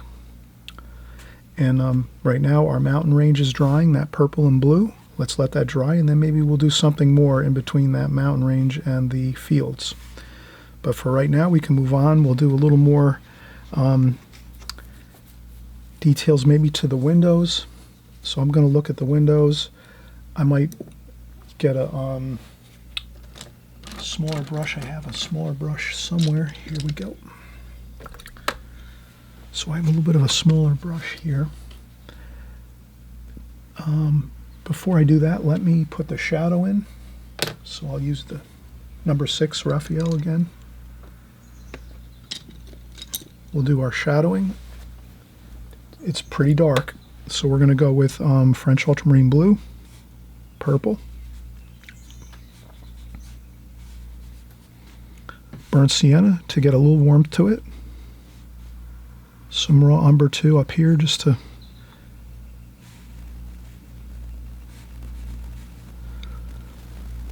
and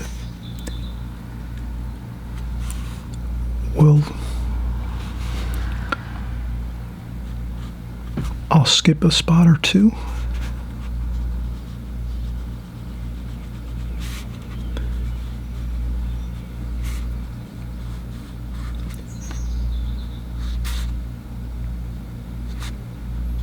Shadows are darker on the red, so the darker shadow is going to be on the red, and then across the white portions of the window that becomes lighter shadow. So we'll do the darker first. And the same thing down here. Shadow is much more dark under here. So I'm noticing that the dark shadow goes to about here. We'll keep it true to the picture.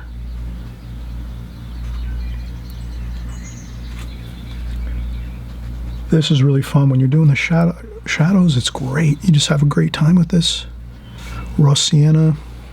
Add some warm spots here and there, maybe some red. The red's already on there, so on the actual siding itself, so we don't have to worry about adding red, but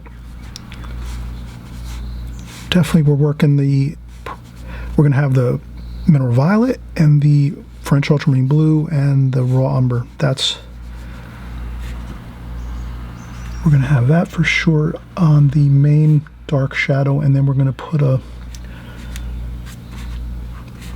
I'll make sure my shadow goes across here.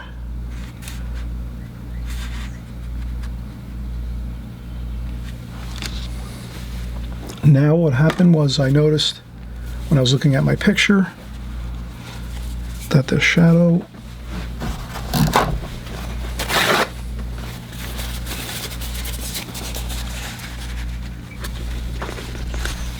there we go.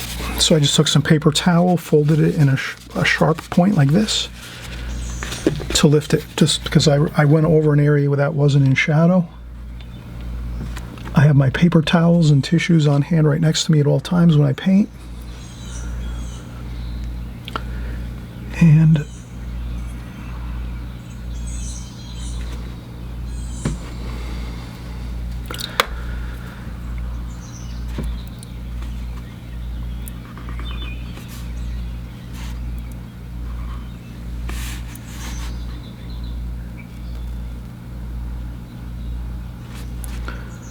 purple,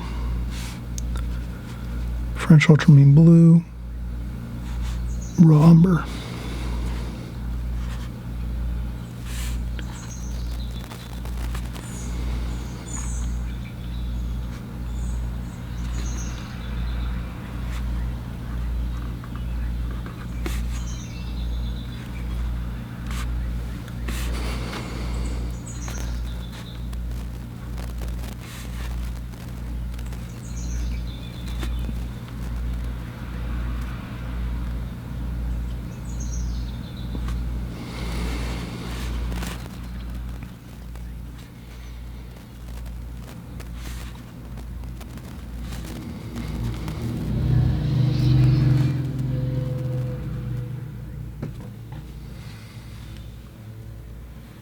All right, so that's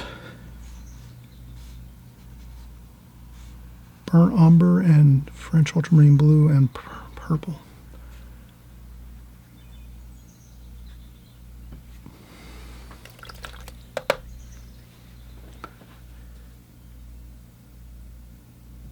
All right, that really looks great. That shadow makes the painting really. It makes the light in the picture and the painting look really believable and strong, like it's a really bright sunny day. So adding that dark shadow there, you'll see it has got that great look to it. Over here, we will do a shadow over here. Same thing, burnt umber, burnt sienna, raw umber, French ultramarine blue, purple. I use Winsor Newton ultramarine violet for my purple.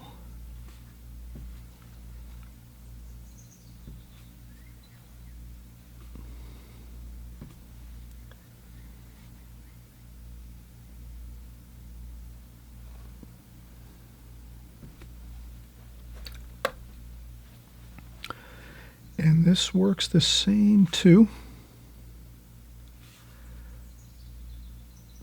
There's going to be a shadow we'll do across the windows.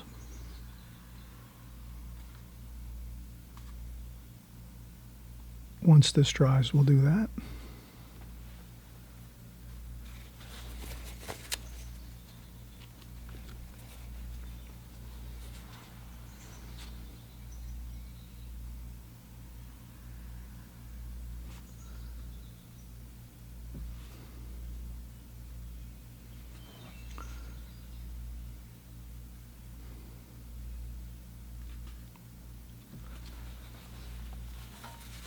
If you go over a spot, you can always add some titanium white later. And again, this is really coming along fantastic. Let's not get overtired and start having issues. Let's take another break. We've already been working 15-20 minutes. And again, come back and join me. Hey, if you're new here, you're watching this, you're excited, you like this, great. Please consider subscribing. Also hit the notification bell. You'll know when our next video is coming out. We're always here once a week, every week, creating new paintings, some like this, some more simple, all different subject matter. You'll notice we do flowers, we do landscapes, we do buildings and scenes like this of beautiful shopping scenes and countryside scenes, cityscapes. We do, again, boats, the whole gamut we do here. So let's come back in about 10-15 minutes, and again, please consider subscribing so you don't miss out on anything. All right, we'll be back in just a minute. All right, we're getting back into gear here and we're getting set to go. Let's get started now on, I think we can do the shadowing now across the windows. Let's try some cerulean blue, cobalt blue, cerulean blue, cobalt blue, and a little bit of raw sienna. It's transparent. That's a transparent, somewhat transparent yellow. And we can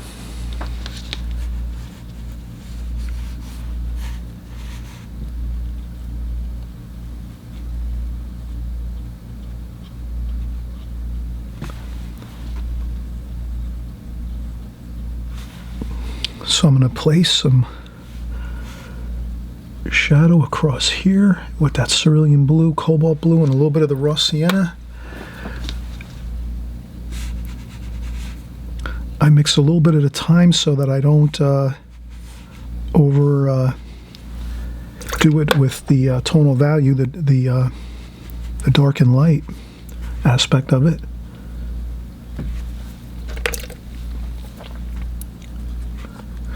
It should remain it should, pretty much cool. We don't want to go a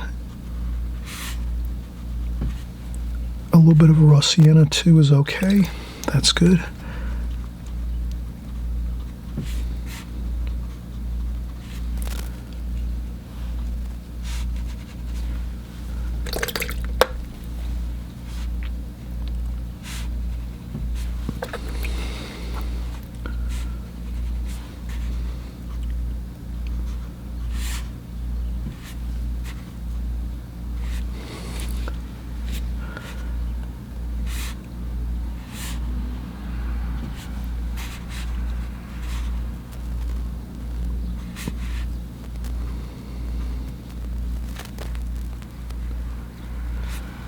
And I'm just trying to maintain my focus here so I keep to the, usually I'll start one line and then just work from there, make sure that I'm going all the way across on the same level. Doesn't have to be perfect, but we want to try to keep that same level for the shadow. That's how it is. So I started here. The posts have less shadow on them because they're closer this way. So if you can imagine, this porch overhangs about 6 or 8 feet off of the building coming out towards us, and those posts are at the edge of that roof area. So that means the light is different as far as the shadowing goes. This back wall over here has more shadow because it's underneath this roof. The posts are closer to us, and that means they're not going to have as much shadowing. Okay, that looks good. Same over here. This over here is not so critical. That's sort of a picture. Over on the side here, people will look over here that are looking at our paintings. They're going to look over here too and go, oh, that's interesting over here, but we don't want to put too much information over here because this is really our main focal point here.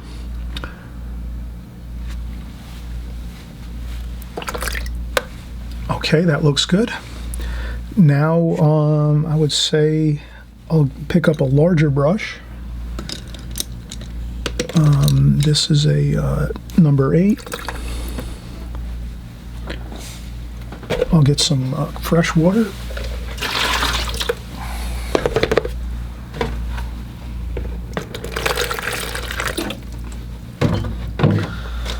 So when I do my sky, I definitely want to use fresh water. And I'm going to use a cerulean blue. The sky's going to be really mellow. I'm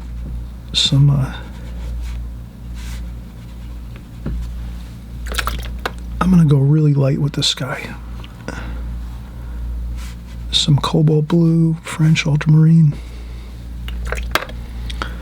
maybe a little bit of burnt sienna, just to, so we'll have a little bit of darker spots, but for the most part, pretty light. Let's go with a light sky. Then what I'll do is I'll just put some water on a few spots on the paper.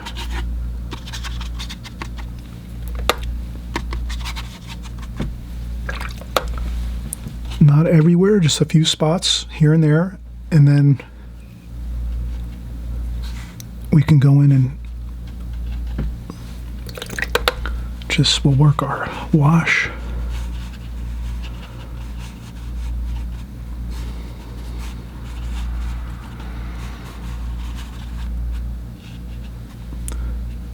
And I'm not gonna get too worried about the details here, just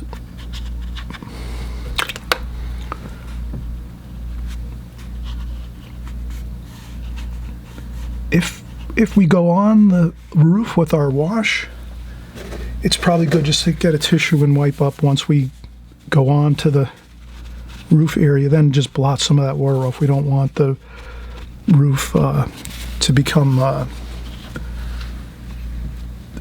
too wet where the water starts to like flow and ruin the effect that we created earlier. So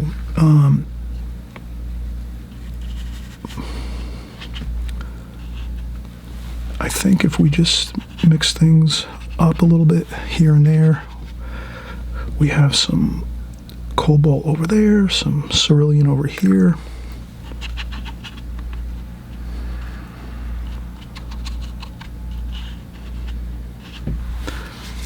We leave some white spots, keeping it light.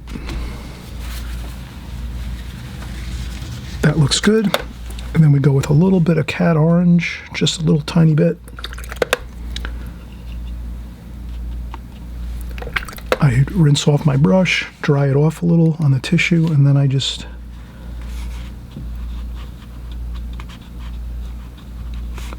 mix it in a little bit here and there.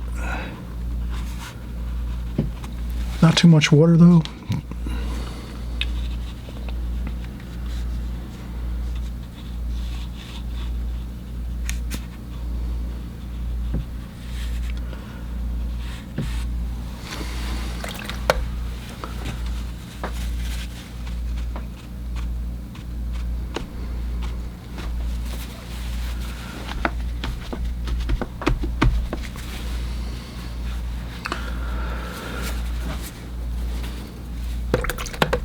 And if I see a spot,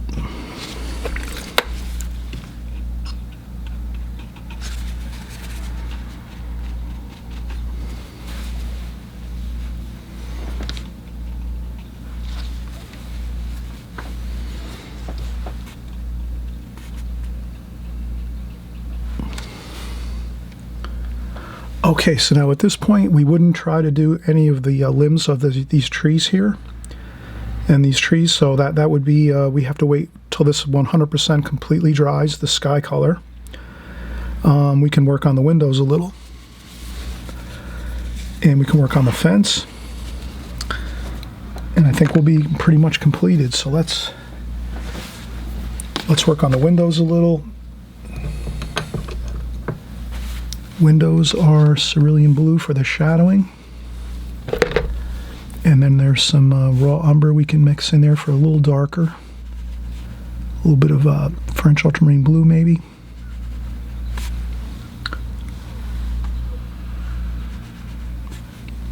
I'll do the darker first.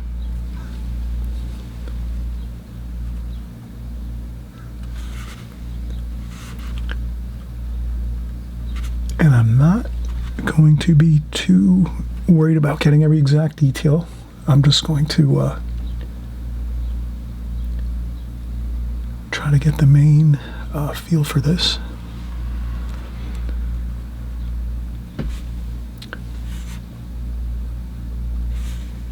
I think the less careful we are, the better it's going to look, so I just get in that shadow, those shadows there. Then there is a little bit of a darker shadow there. Let's go with some French ultramarine blue and burnt umber. And this is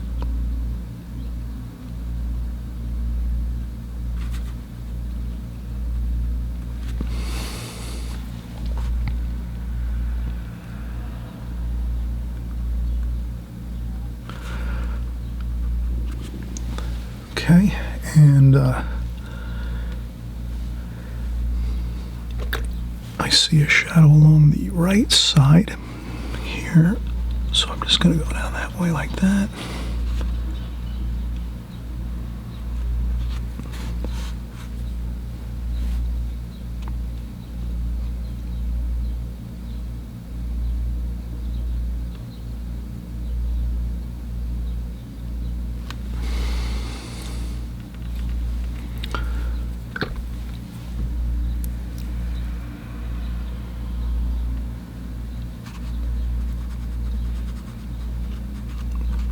Then there's a couple. There's some curtains.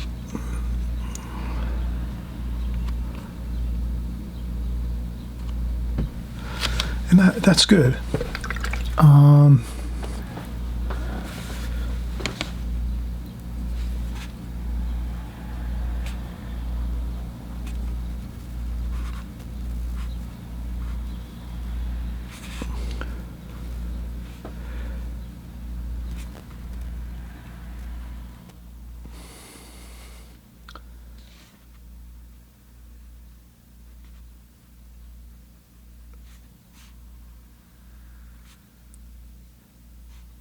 And I'm just doing a few very sparse for the shutters.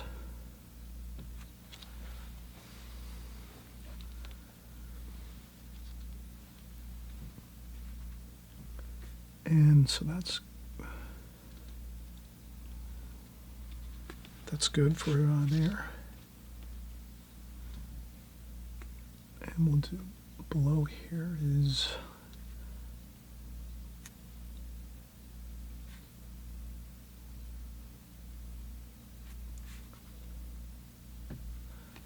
and I'm just going back and looking at the picture.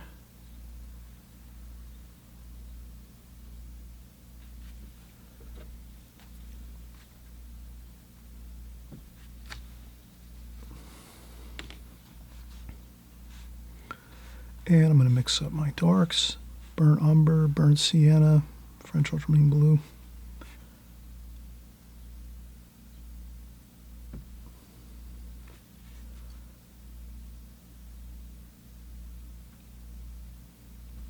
Good. Then there's a window up here.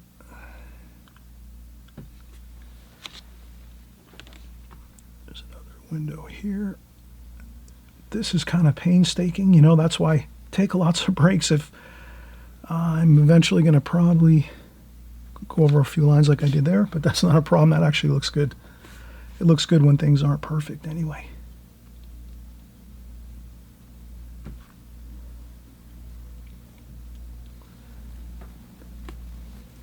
And these windows are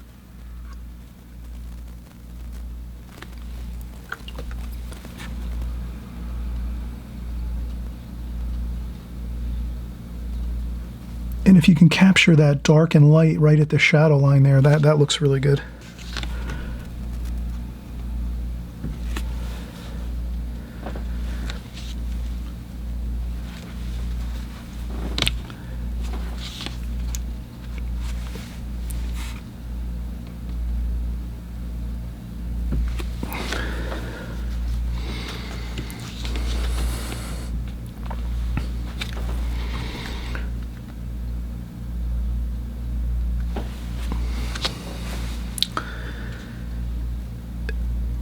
Okay, we're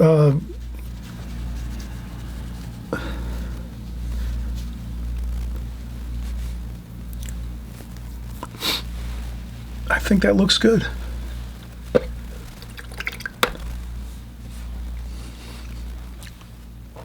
Let's take another break. We'll come back.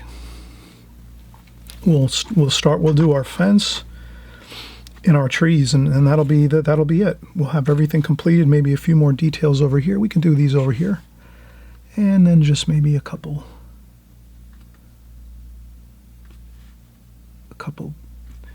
bit of window panes here.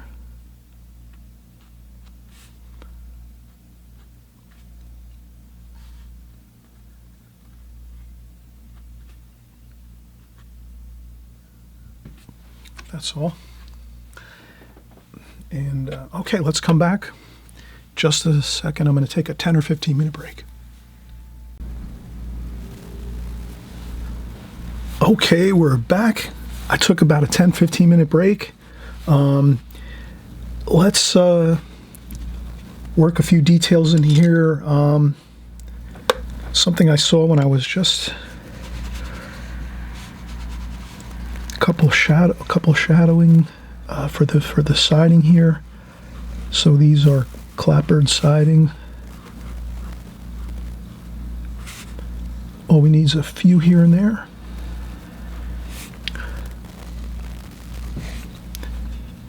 We can make a couple darker. So this is where we would go, you know, a few dark lines here. A couple light ones. We'll use a little bit of titanium white to do a couple highlights. But that's plenty enough to... This is...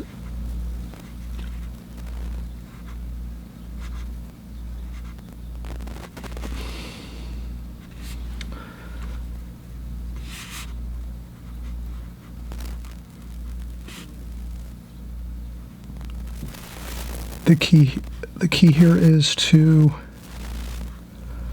avoid doing too many, just a few in strategic locations like that. Plenty enough. Here, maybe a few, just I'll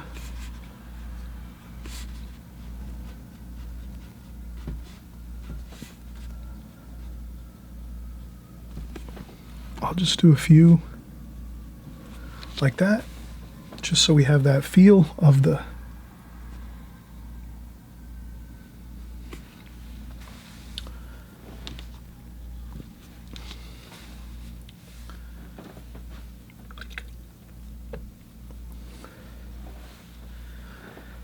okay, that's good.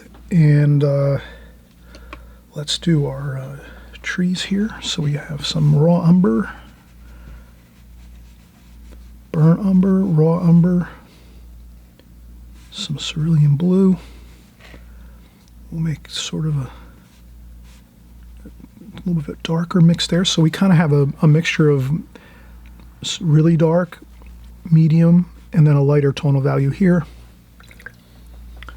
And not too much water.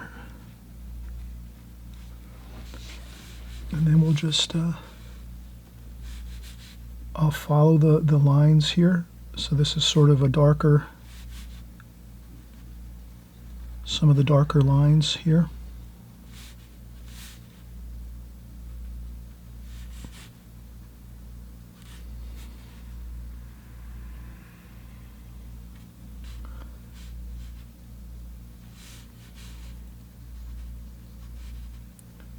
And I would go very light.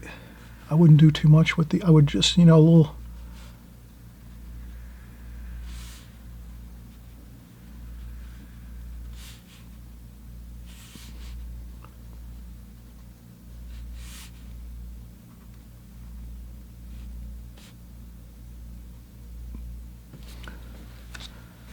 That looks pretty good.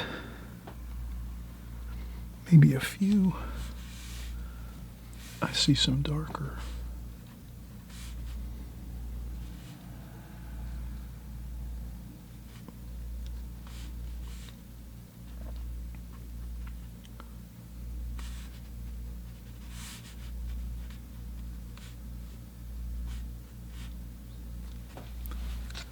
Good. And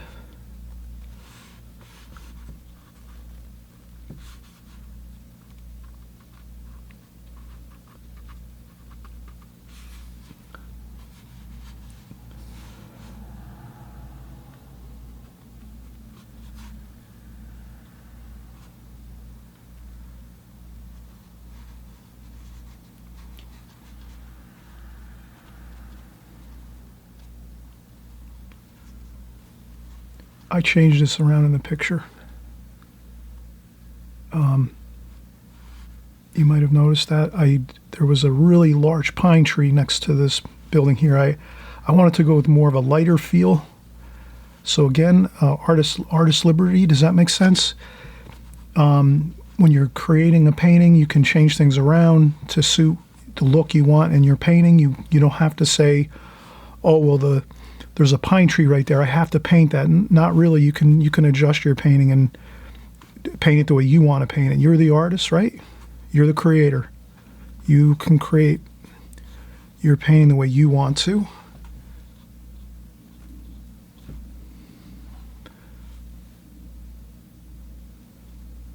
And that's how we work here.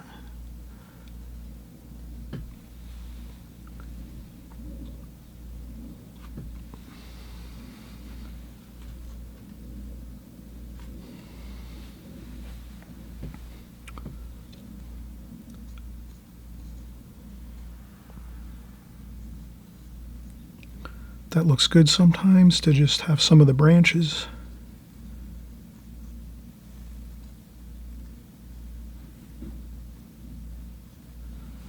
Like that.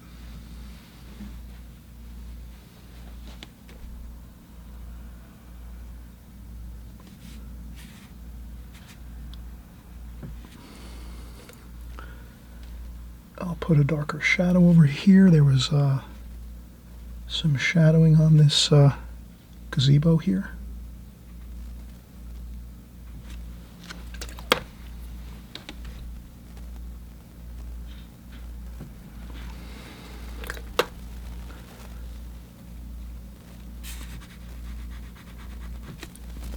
I'll dry off my brush on a tissue.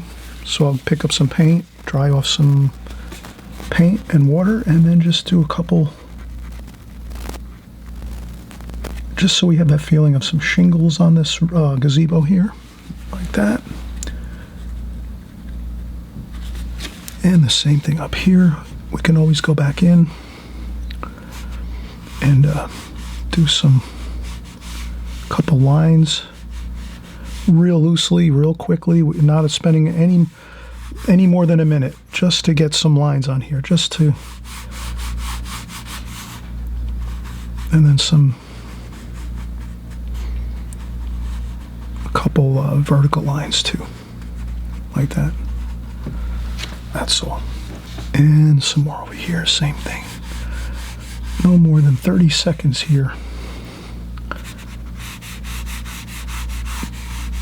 Get some parallel lines.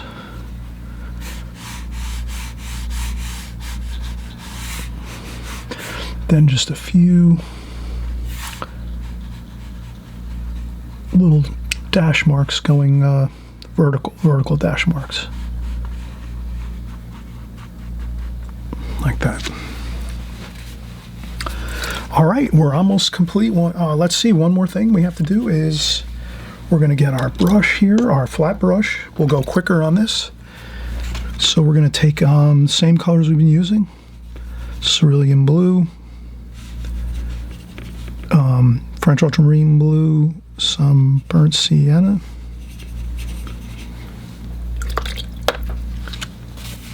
and a little bit of sap green.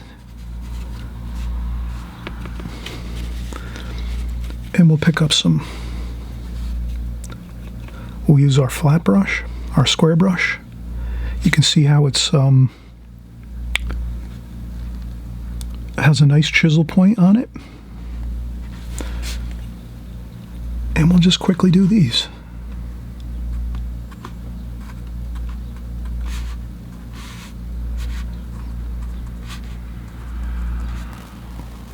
Some blue.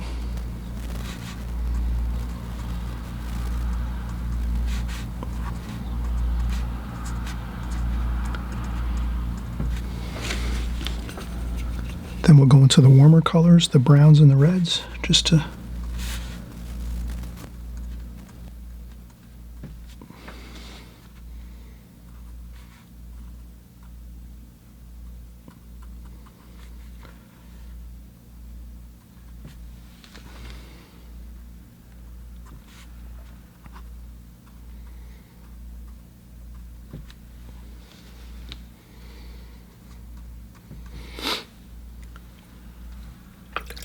Then we can take this in raw sienna, purple, and we'll just do some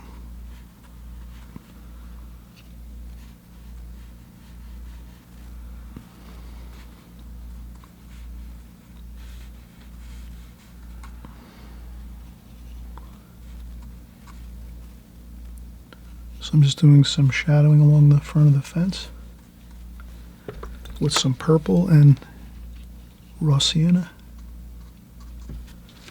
just to, you can blot up if you do too much, that's not a big deal.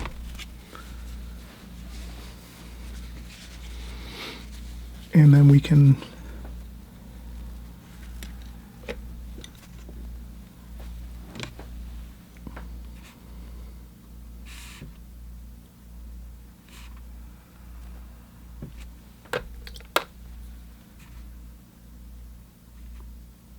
So I'm going to make this just a little bit of a sidewalk here.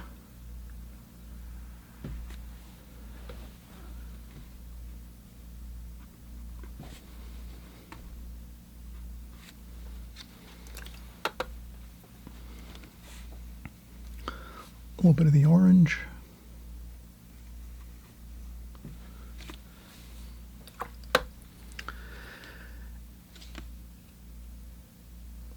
Burnt umber. French ultramarine blue, cerulean blue, sap green. I rinse my brush off, a little bit of burnt sienna. And maybe I'll try to just do some shapes here.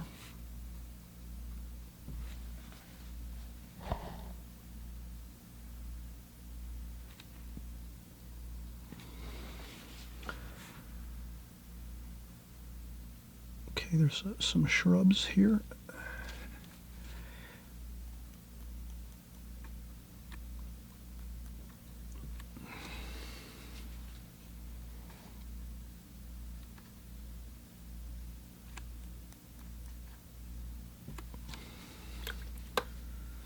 And we'll add some cadmium lemon yellow to those.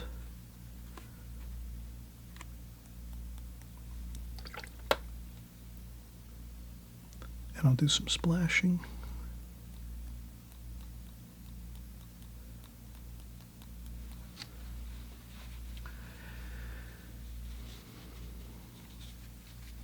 Then we'll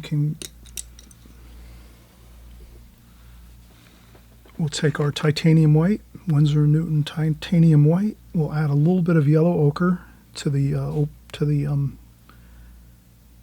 paint, so that it's a little bit of a warm white. Titanium's pretty much just plain white. It doesn't have a lot of hue to it. It's just white.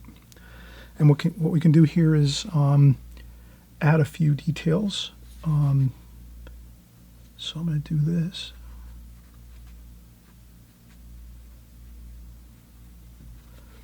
Okay, so that's on the porch area, and then this here too. Now also, I forgot to mention, there's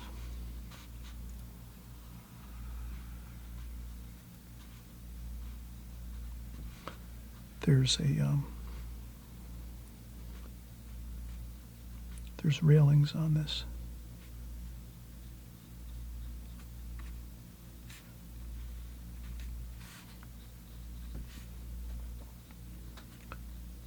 So I wanted to get in those railings, and they don't. It's just a matter of putting them in so that we see that they're there, but they don't have to be at all detailed. Or you saw how quick I did that. I just did one line across here, and then some vertical lines haphazardly. Doesn't have to be. You don't have to have a ruler to just get some vertical lines in. And a horizontal line for the top of the railing. And maybe in a few spots you can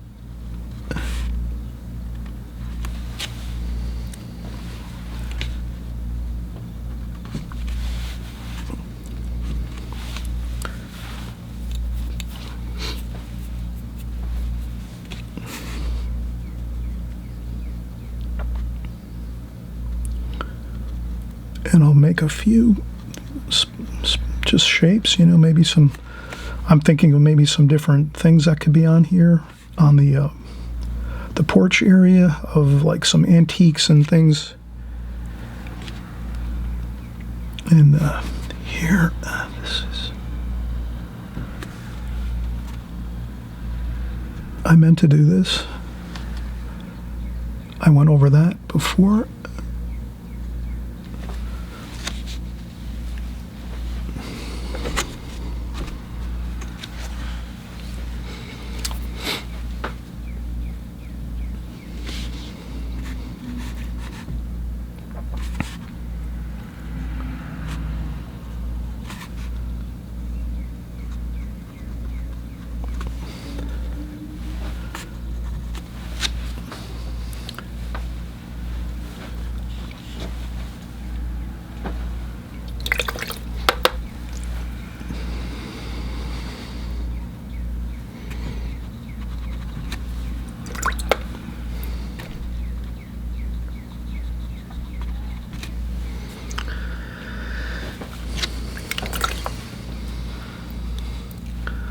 All right, I think that's plenty.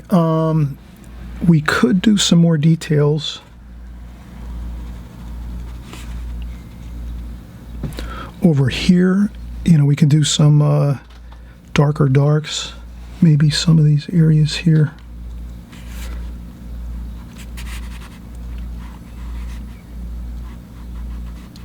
Underneath the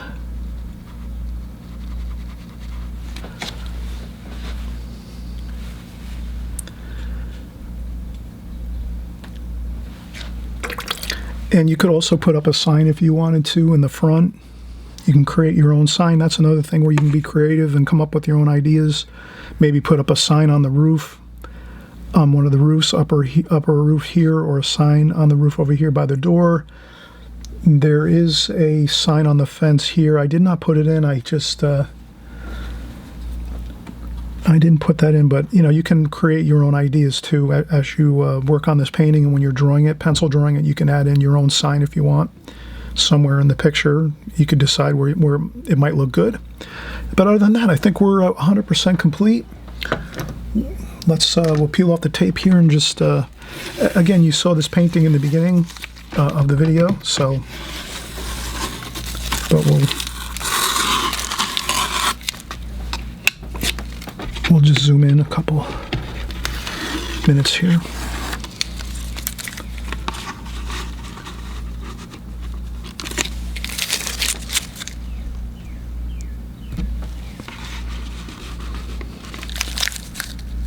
And I'm tired because we've been working on this for at least almost 2 hours.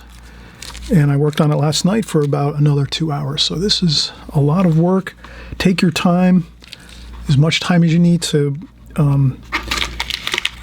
get the feel and the look you want. You can do it, you can create this painting the way you want it. You can do less details. You can do more details. It's up to you.